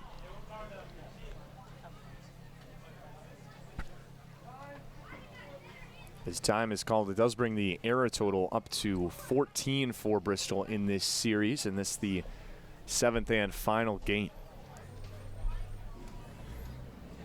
1-2. Chopped hard over to Spencer Smith. Flings across the diamond, split by Hewlett in time. The gymnastics on display again from the first baseman, and there's 1 away. You know, first base always gets kind of a bad rap for being kind of that position where you put the most unathletic type person, the tall, gangly kid or something. And every once in a while, a first baseman like Hewlett right there pulls out of it with some gymnastics and goes, wait a minute, I'm still athletic too. Well, he has gotten comfortable making those kinds of plays. And to give Hewlett credit, he spends at least 20, maybe even 30 minutes before every game just stretching out, and that's why he's able to make such athletic plays like that. It's the 9-hitter Brock Murtha who looks at strike number 1 there. Not one that he necessarily agreed with Sam Finn on, the home plate umpire, but it's 1-1.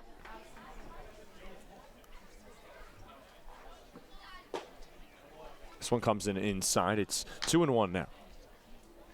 Taking a deeper look at Schauer here, this is a guy at 19 years old, was pitching competitively in the ACC. Not something you see a whole lot. This pitch in there for a strike. Part of that UVA team that made a surprising run to Omaha into the College World Series, a 3 seed in their own regional, but won a regional in Columbia, South Carolina before a wild ride all the way to the College World Series. And it was the pitching staff And Shower, one of those guys, the pitching staff that really took hold of that team and led them there. You know, it's not too shocking when you look at his high school facts here. Number 2 ranked high school prospect from the District of Columbia, so already a highly touted pitcher coming into Virginia. Ball number 4 there to Murtha. He's aboard with 1 out on the base on balls. Just the second walk all night by Newport pitchers. The center fielder, number 28, Austin.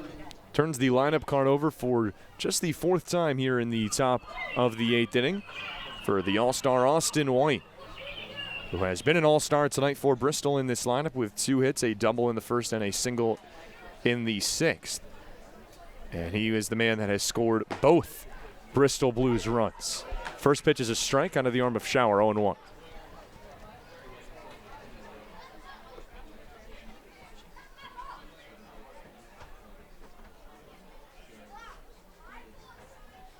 A .236 hitter this season with Bristol. Shoots this out of play. 24th game with the team.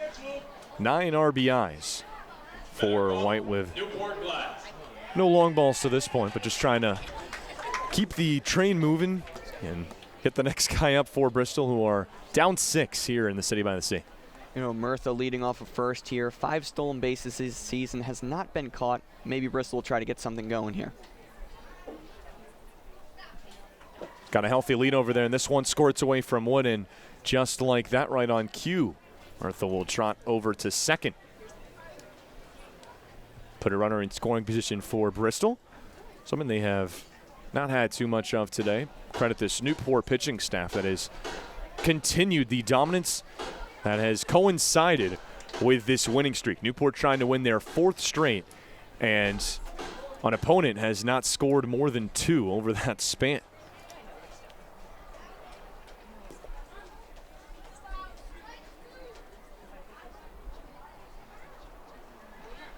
It's the 1-2 in the dirt, and Murtha gets a great jump and picked a great pitch to run on into third without a throw.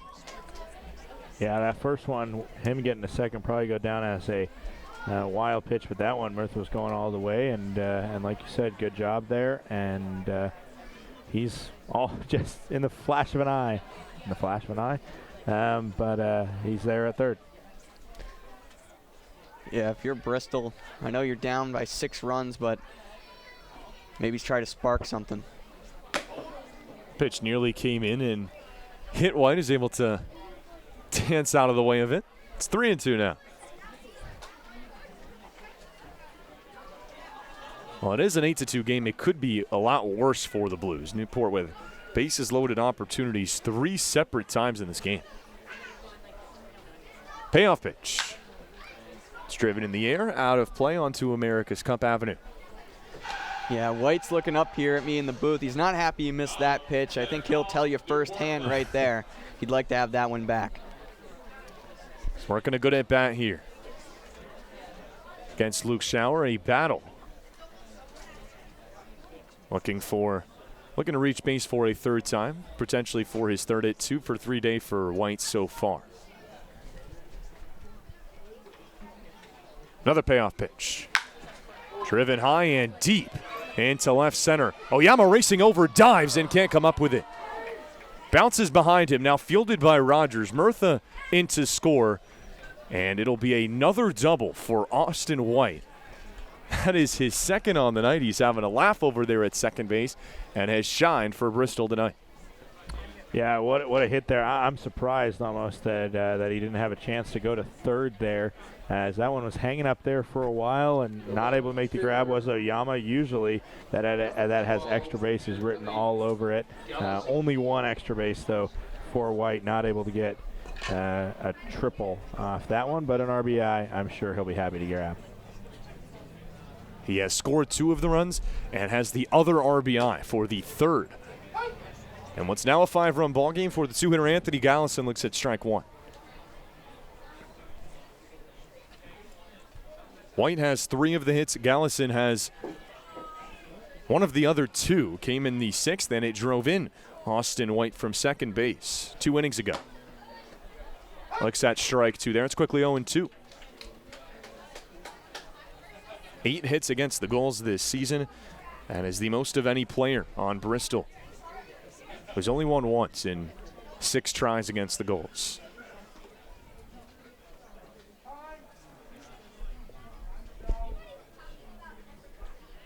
Time called by Gallison. Shower 34 pitches in, 21 strikes and 13 balls to this point. Looking to finish his second inning of work here. Inning in 2/3 so far.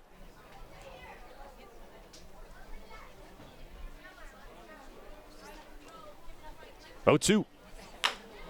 Went to the curveball. Gallison went out and got it. Be a tough play for Brigman, who bobbles it a little bit, and Gallison hustles it out. Yeah, I think that one's got to go down as a base hit there. As soon as Luke Shower realizes he can't jump up and make that play, that would be an incredible play of Dawson Brigman. The only chance he has to make that play with the speed that Gallison has is to barehand it, opts to go with the glove, and can't get it clean enough and rush it for the throw. That play is a little bit reminiscent of a play Jack Aldrich made a Willie Mays-style catch on earlier in the season. Shower unable to get there. Probably hit a little farther behind the mound. Things have gotten a little more intriguing here at Cardines Field for the 3-hitter out of the University of Rhode Island, Mark Coley. Runners on the corners in a 5-run game as the sharp breaking ball from Shower misses. It's 1-0.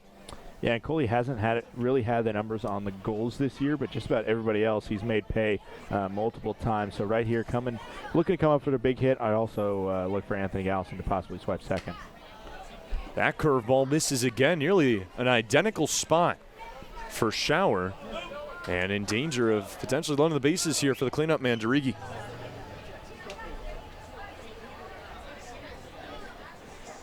Two-0.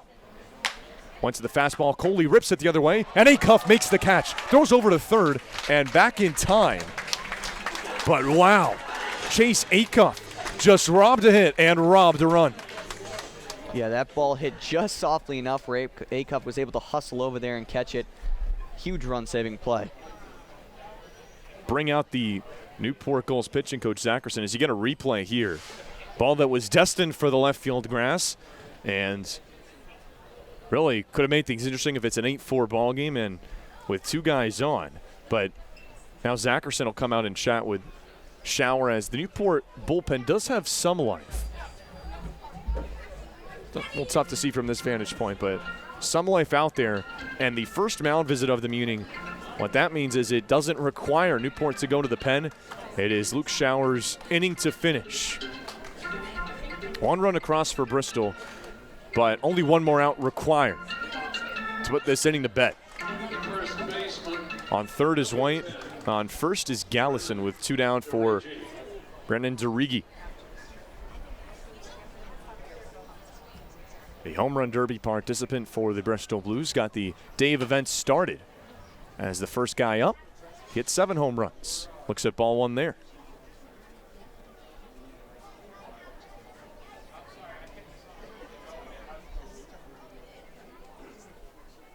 One-0. Fastball roped right at Dawson Brigman, out number 3. Hard contact, but right at the second baseman to end things here in the top of the 8th. We'll head to the bottom half. It's an 8-3 lead for the Gulls. 3 outs away from a 4th straight victory on the NECBL Broadcast Network.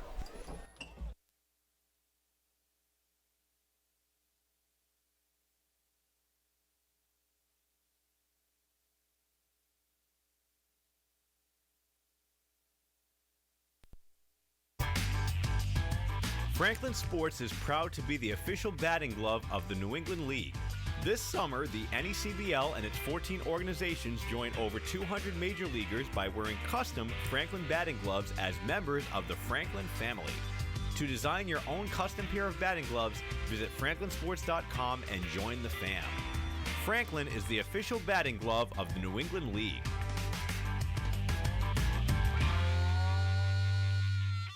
Want to know more about Newport Gulls broadcasts? Have a question, comment, or suggestion? Email broadcast@newportgulls.com. Our all-volunteer crew strives to produce the highest quality broadcast possible, and we want to know how we're doing. Be a part of Newport Gulls broadcast and let us know what you think by sending an email to broadcast@newportgulls.com.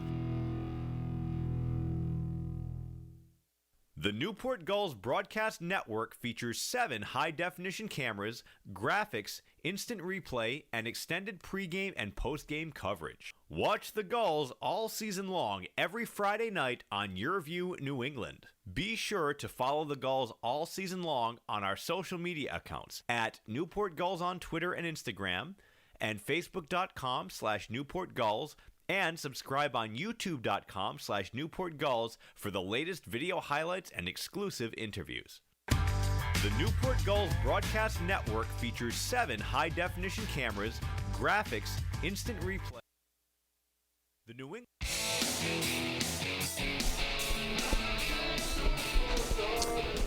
8-3 lead for Newport as we go to the bottom of the 8th. Here at Cardinals Field on Volunteer Appreciation Night. We'd like to offer our thanks to everyone that has done a fantastic job for us. We have a sensational production team. Get a look at our production staff there, hard at work in the control room. And well, David Blaze and everyone having a good time. A lot of smiles over there, and they have worked very hard to make this a sensational production. And we really can't thank them enough. Yeah, it looks like David's still on that sugar rush from that donut. I know Scott said that earlier in the ball game. Yep. Has not hit that crash yet. Empty in the tank, just like Carrico. Indeed.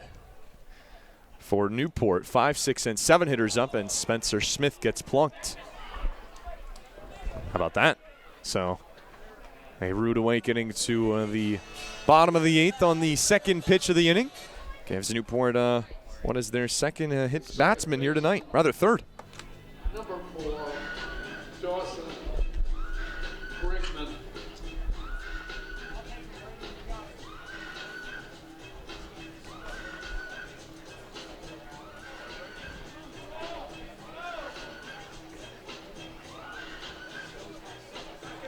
Erickson's back out there, as you can see on the mound for Bristol, the second reliever for the Blues.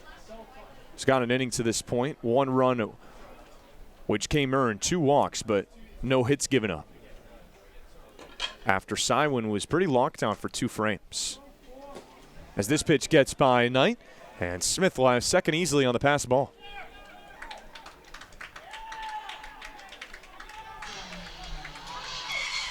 Newport already on the doorstep of getting that run right back. They lost here in the top of the 8th inning. For Newport, 1 in the first, 2 in the second, 2 in the 4th and 5th innings before 1 more last inning in the 7th. It's 2-0 now to the second baseman, Dawson Brigman. Singled and scored in the 5th. And Newport had 4 hits in that inning that came in consecutive fashion between Smith, then Brigman, then Hewlett, and then Rogers. 2-0 is a big hack and a miss from Brigman. It's now 2-1.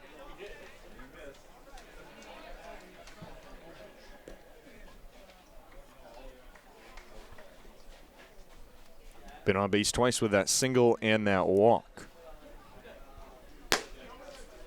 Trying holding up his swing, but it's a strike anyway, says Sam Finn. And now the count is even at 2-2. 273 hitter for Brigman coming into tonight. And playing for the first time since Newport snapped that streak.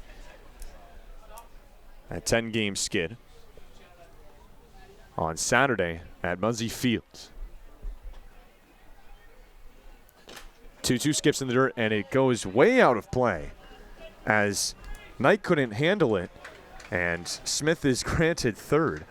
Boy, it skipped out of the reach of Knight, and it looked like over the net into the Gulls dugout.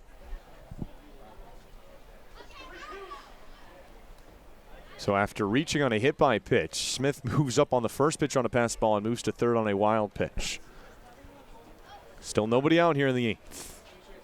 So Newport looks for some insurance runs.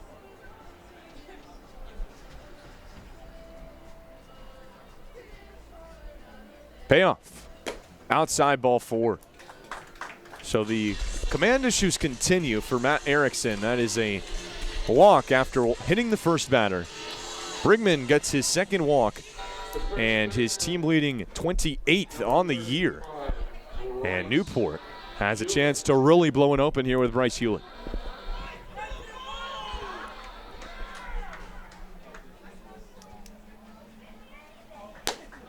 Nearly got hit for a second consecutive time. Was hit in the 7th, singled in the 5th. Been on base twice. Don't forget he was nailed in the dome when he was in base running at second base on a throw by Knight. And his helmet nearly came off on that one on a big swing and a miss. Thankfully, Bryce is all right. Never fun to get plunked twice in a night. Right after getting plunked at the plate, too. And makes a huge swing there and a miss. It's 1-2 now.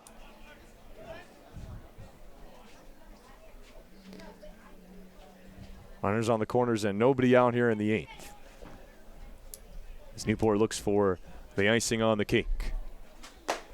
Pass ball misses outside from Erickson. It's 2-2.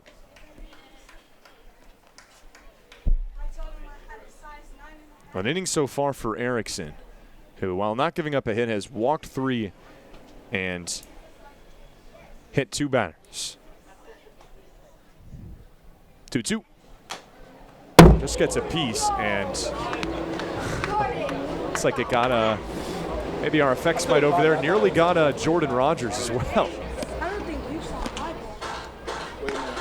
I think it may have actually clipped our effects. It had to have, right? That is not your typical thump down there.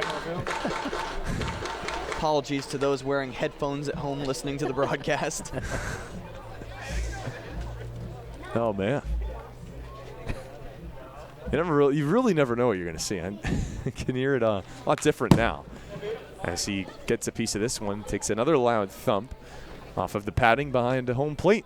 Hewlett just battering that backstop, maybe taking out a little rage from getting hit earlier in the ballgame himself.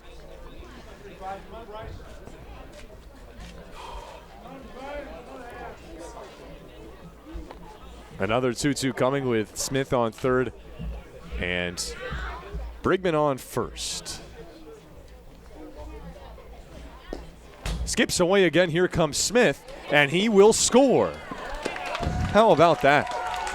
Flying around the bases, moved up on a wild pitch, a passed ball, and then on that pitch that squeaked away from Chad Knight, he comes in to score Newport's 9th run. It's really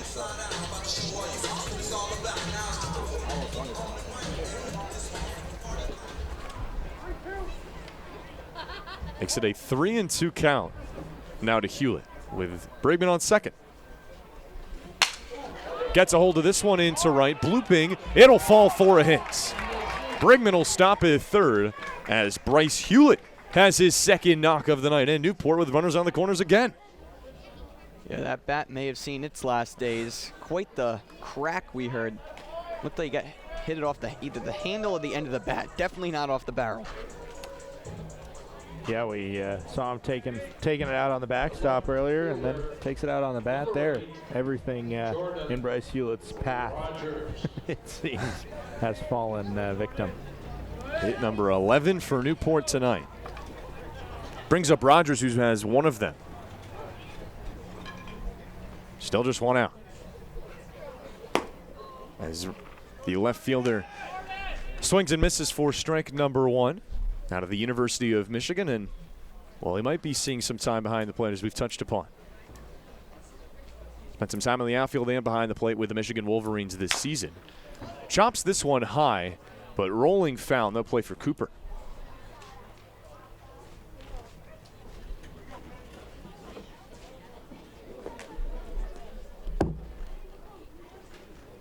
Was actually ranked the top catcher in the state of Illinois by perfect game.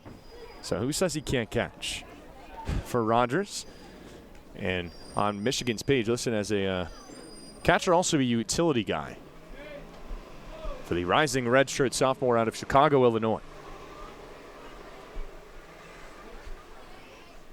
0-2. Nearly comes in and hits him, and it gets away again. And Hewlett now will take second. And the command, well, it just seems to be off a little bit with Erickson. Yeah, I mean, you never want to hit the first batter of an inning, and he's done that both innings he's been out there. And then wild pitches and pass balls have just rotated the bases around, except for that big hit that Hewlett had earlier. So now 2 runners in scoring position with still nobody out. But a big swing and miss for strike 3. And there is out number 1 finally for Erickson. Yeah, big out there for Bristol. Goes without saying, especially with a pair of runners on second and third now. Number 1, Kenny Oyama. As Kenny Oyama comes to the plate to a lot of cheers here at Cardines Fields. He does get one of the better ovations of any goal I've noticed throughout this season. And he looks at ball 1 there. Not bad for a player who played all the way out in California's college ball.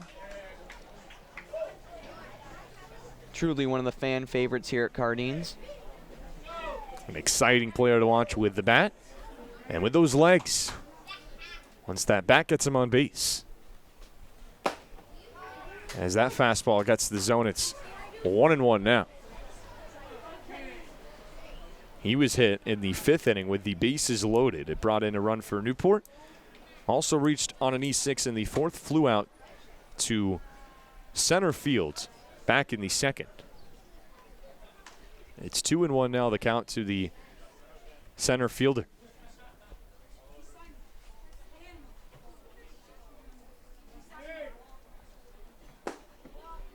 That pitch gets the zone. Just on the painted that corner for Erickson. And it's 2-2. With Oyama at the plate, you're surely going to get some of the lower strike calls. Obviously the strike zone going from his knees to his chest. Like any other player, drops the zone a little bit. As he connects on this one, but it'll roll foul. Near that Cardines Field scoreboard for the Trabuco Canyon, California native. Going into his senior year of college ball. And as we touched upon, he'll be playing with the UCLA Bruins this upcoming season after a year with the LMU Lions where he was first in doubles and on base percentage while being second in hits and batting average. And he swings and misses at this pitch for strike number 3. So back-to-back Kings for Erickson. Coming in a big spot with runners on second and third. Now there's 2 gone. And here comes the potential player of the game for the Newport Gulls. I know Zach and I were talking about that. Cochrane having a big night thus far. Single in the 1st, and the big swing, a no-doubter home run. High over that fence in right field, 357 feet for Sam Cochrane. In the 2nd inning, reached a couple times after that. A walk in the 4th, walked again in the 7th for the Gulls. All 4 of those 4 innings mentioned, Newport found the scoreboard as he swings and misses at this pitch. It's 0-1.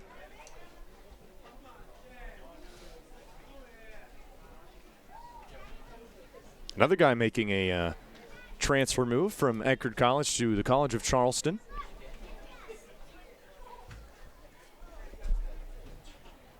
.277 hitter coming into tonight, an average that has risen with 2 hits off of his bat. 38 hits on the season.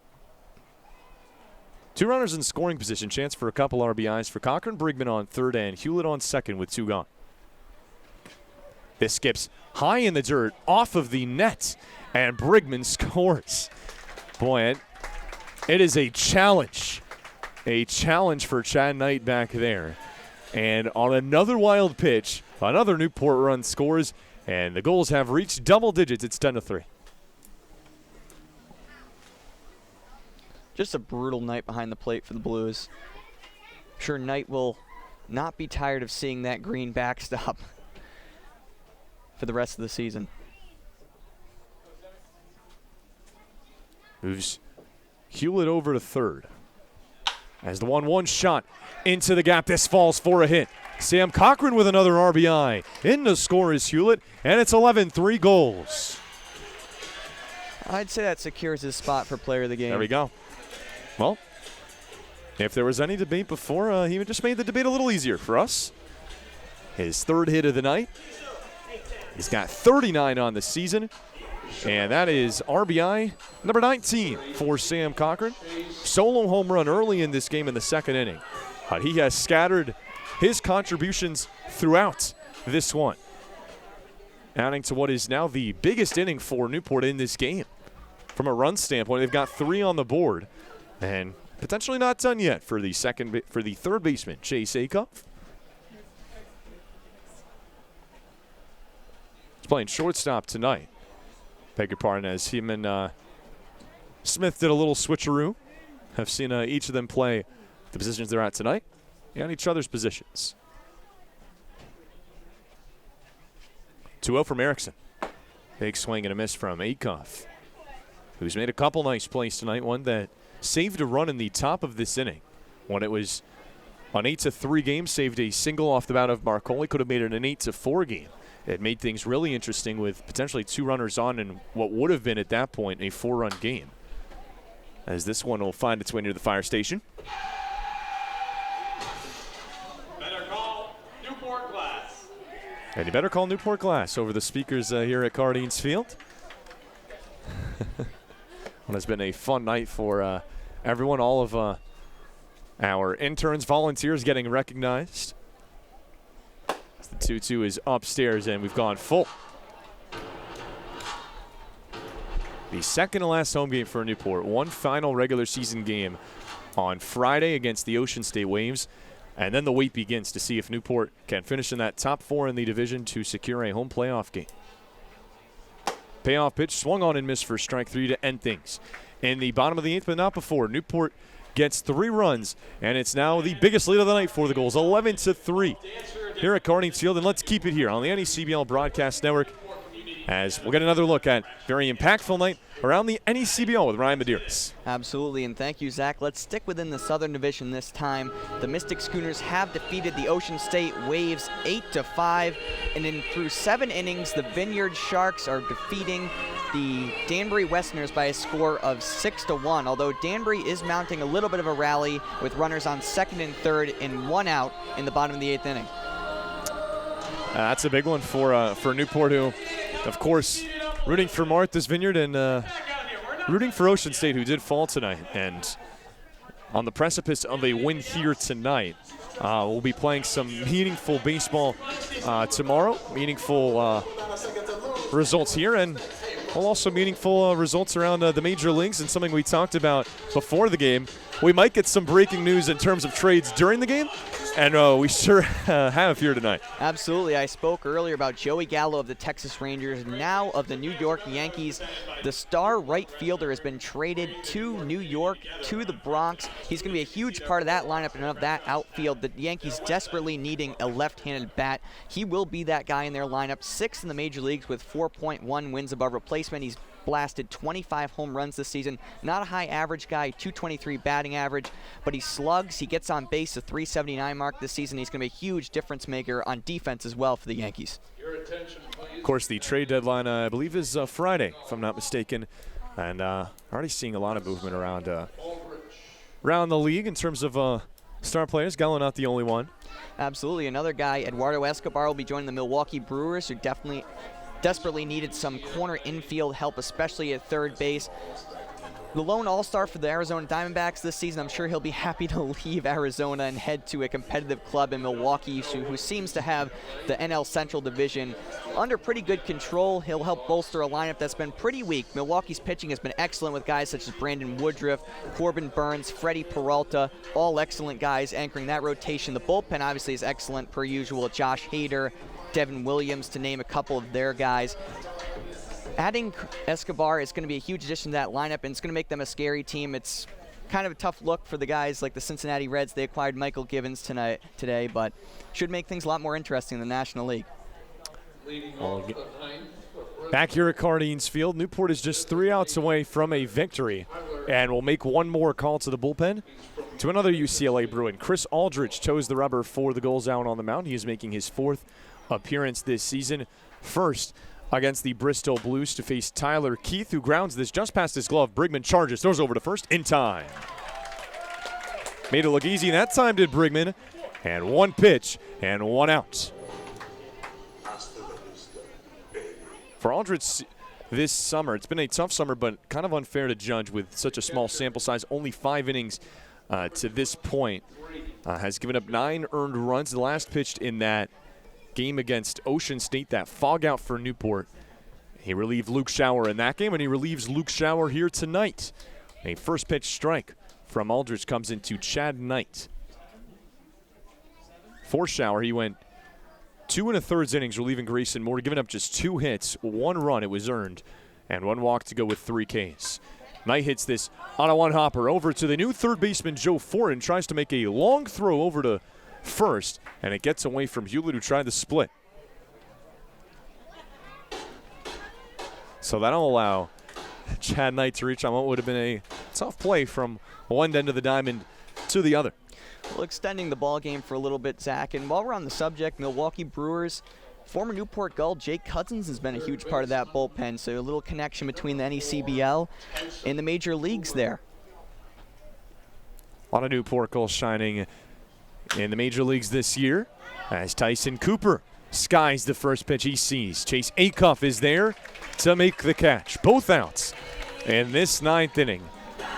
On the first pitch to batters, to Keith, and now to Tyson Cooper, and Newport's 1 out away from a victory. The second baseman, number 39, Drew Rogers. Drew Rogers, the last hope for Bristol. The righty second baseman swings and misses on a high fastball. For strike number 1, he singled in the 3rd, grounded into a fielder's choice in the 5th. 3 runs on 7 hits, 4 errors for Bristol tonight, 11 runs, 12 hits, and 1 error for the Gulls. Grounded up the middle off the glove of Chase Acuff, and this game will stay alive for the moment. Rogers is digging for 2. Throw from Oyama comes in, and the tag is not in time. Talk about some heads-up base running from Drew Rogers, who steals one there and puts runners in 2nd and 3rd now. Yeah, and here's my question. I don't know if that goes down as an error, and if it doesn't, that's a double for Drew Rogers there with the heads-up base running. Never skipped a beat, and kind of an unfortunate one there for Acuff.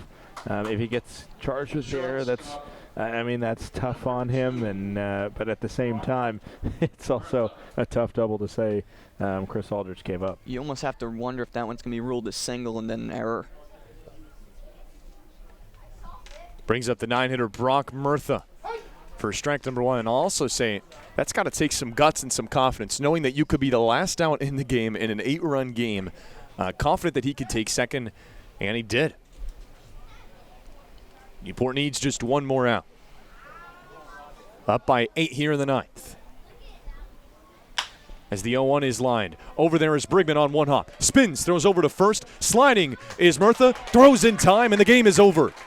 The Newport Gulls win their 4th consecutive game here at Cardines Field tonight by a score of 11-3 over the Bristol Blues. We'll break it all down for you when we come back on the Newport Gulls post-game show. Don't go anywhere here on the NECBL Broadcast Network.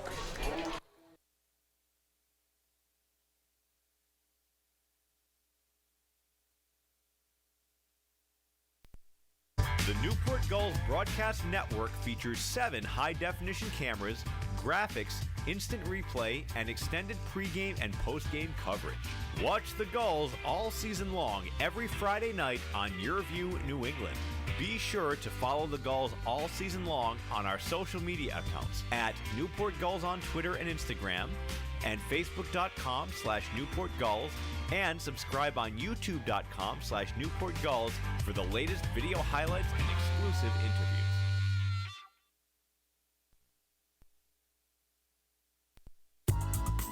Whether you're an island resident or just visiting, the fastest way to get to the Cape and Islands is by taking the New England League's preferred partner, the Steamship Authority Ferry. Visit steamshipauthority.com for more information.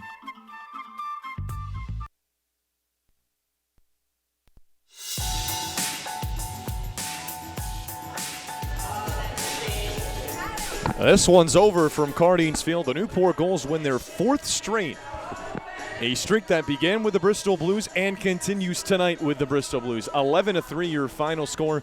And with that, we welcome you to the Newport Gulls postgame show here at historic Cardines Field. Zach Letson, the voice of the Newport Gulls, joined alongside the voice of the Bristol Blues, Scott Gladstone, and the field reporter for the Newport Gulls, Ryan Medeiros, in a game that really from start to finish, not the first time we've seen this year, but it's a game from start to finish that was just kind of controlled by Newport's bats, and their pitching did the rest to pick it up. Yeah, I mean, Newport came out like a team that was playing for something. They're playing for playoff positioning.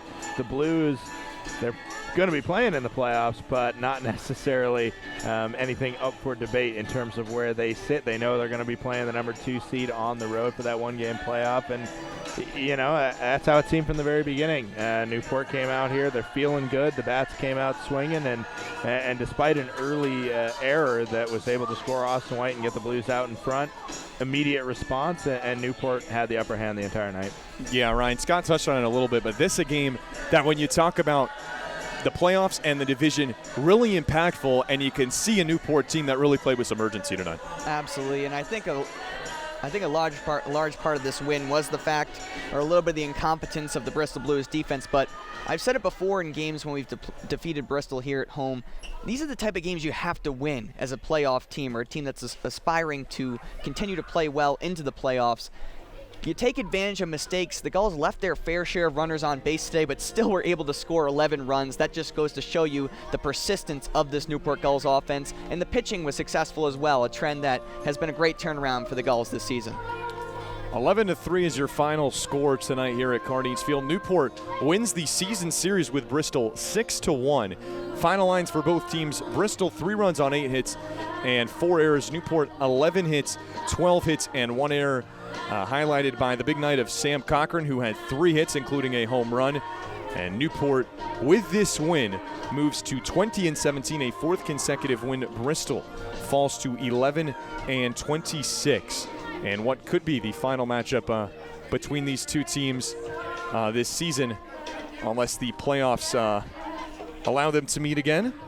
But if that is the case, Scott, it's been a pleasure having you up here to Newport. Hope you've enjoyed your time up here doing games at Cardines, and I know it's a little bit of a ways away from Bristol, but hope it's been enjoyable for you. Yeah, first year for the Blues in the NECBL, and I don't think I could have said that Newport could have been any better host. So you guys have been great. Despite the Blues going 0-4 here, I have enjoyed every time, and I've been lucky enough to see some great in-game promotions. Star Wars night last time out, and then getting to see you guys with the hula hoop off tonight. It's been a blast, and maybe we will see you in playoffs if you guys continue to be hot. Could climb all the way up to that number 2 seed for sure. So we'll see. All right. Well, that'll do it for Scott and myself up here in the booth. I will toss it now over to Ryan Medeiros to give us a look further with this game and just break down the NECBL and break down the importance of this win for the Gulls. So, Ryan, take it away. Thank you very much, Zach, and thank you, Scott, for always being a gracious visitor here in Newport.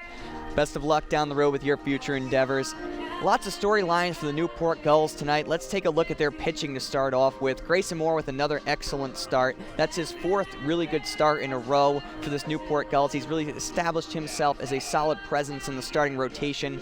The line for Moore tonight was 1 earned run, 2 runs total in 5 2/3 innings, 5 strikeouts, just 1 walk on the night. Impeccable control for him. The 2nd Vanderbilt pitcher in a row for the Newport Gulls to start a game and really show impressive control on the mound. Burkwich being the last guy. Only 1 walk, I believe, in his last start to 9 strikeouts through 6 innings. So Moore continues the trend of starting pitching being really excellent for the Gulls. The pitching staff as a whole, I've talked about this a bunch in the last couple games, has been fantastic. Just 3 earned runs in their last 36 innings. That's just a really impressive feat for a pitching staff of any level to look at that. Let's look at the lineup now. 11 runs in this ball game, 12 total hits. This offense has been excellent just as well over the past 3 or so games where they've had this 4-game winning streak. So they've continued that trend. They did leave a lot of runners on base today, but that's partly due to the fact that they put an absolutely massive number of runners on base as well. Looking at this total tonight, let's look at some of the key players. Obviously, Zach and I talked about on the broadcast, Sam Cochrane is definitely going to be the player of the game in this contest.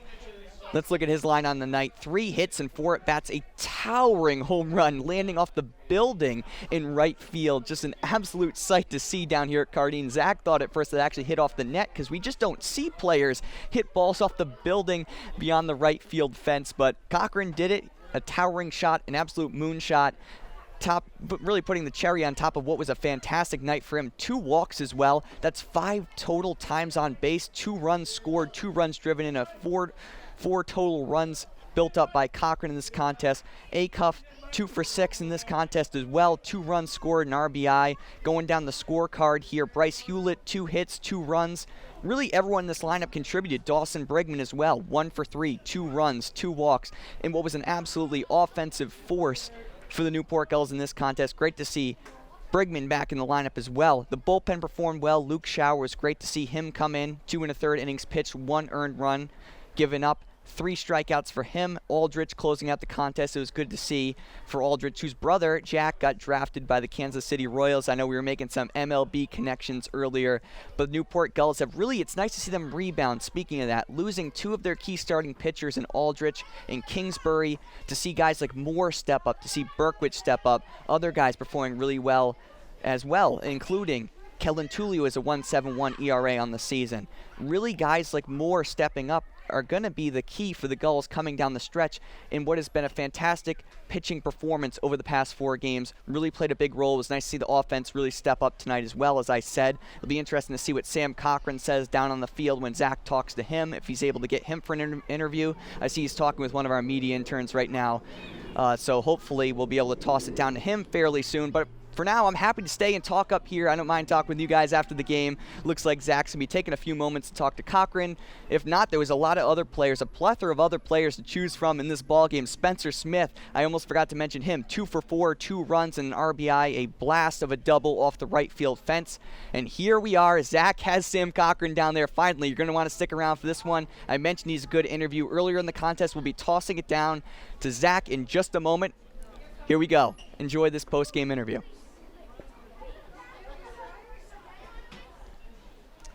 All right, Zach Letson here with tonight's player of the game, Sam Cochrane, after Newport. A big win, 11-3 here tonight against Bristol. Sam, you starting to find that power stroke a little bit more with that ball that found its way out of the yard. What was working for you tonight? 3 hits and a really big night for you. I think I was just seeing the ball pretty well tonight. You know, I've been very comfortable against left-handers, and for whatever reason, I was finding barrels all night and definitely trying to carry that into the rest of the season. Well, you led this offense in really what was a hit parade for this team, 12 hits, 11 runs. What do you think your team has found here at really the most important time of the year? Yeah, that's it right there. I mean, it's about getting hot at the right time of the year. I think we're over that skid that we had. Now we're playing a little more loose and having some fun with it, and we just need to continue to do that in order to have success the rest of the year. Well, it is a jam-packed Southern Division right now. Coming into today, all 5, the top 5 teams within 2.5 games. How do you continue this in what's a really, really meaningful stretch and facing your rivals, the Danbury Westerners, on the road tomorrow? Yeah, I mean, the good news is that we're going to be facing all those teams that are in that, 2 to 5 range, I guess, in the standings. So we kind of control our own destiny. If we have a good streak here at the end of the season, then we're in pretty good shape, I think, standings-wise. All right, Sam, well, congrats on the great night, and thanks so much. Thanks, Zach, of course. All right, so that'll do it for our second to last home game here this regular season at Cardines Field. Newport big winners by a score of 11-3 for tonight. I'd like to thank my broadcast partner, the Bristol Blues, Scott Gladstone, as well as Newport Gulls field reporter Ryan Medeiros, our producer Tom Lima, and everyone, all the volunteers, all the interns that made tonight a great night. I'm Zach Letson signing off for the final time, 11-3. Newport wins. We will see you back here on Friday against the Ocean State Waves. So long, and have a good night.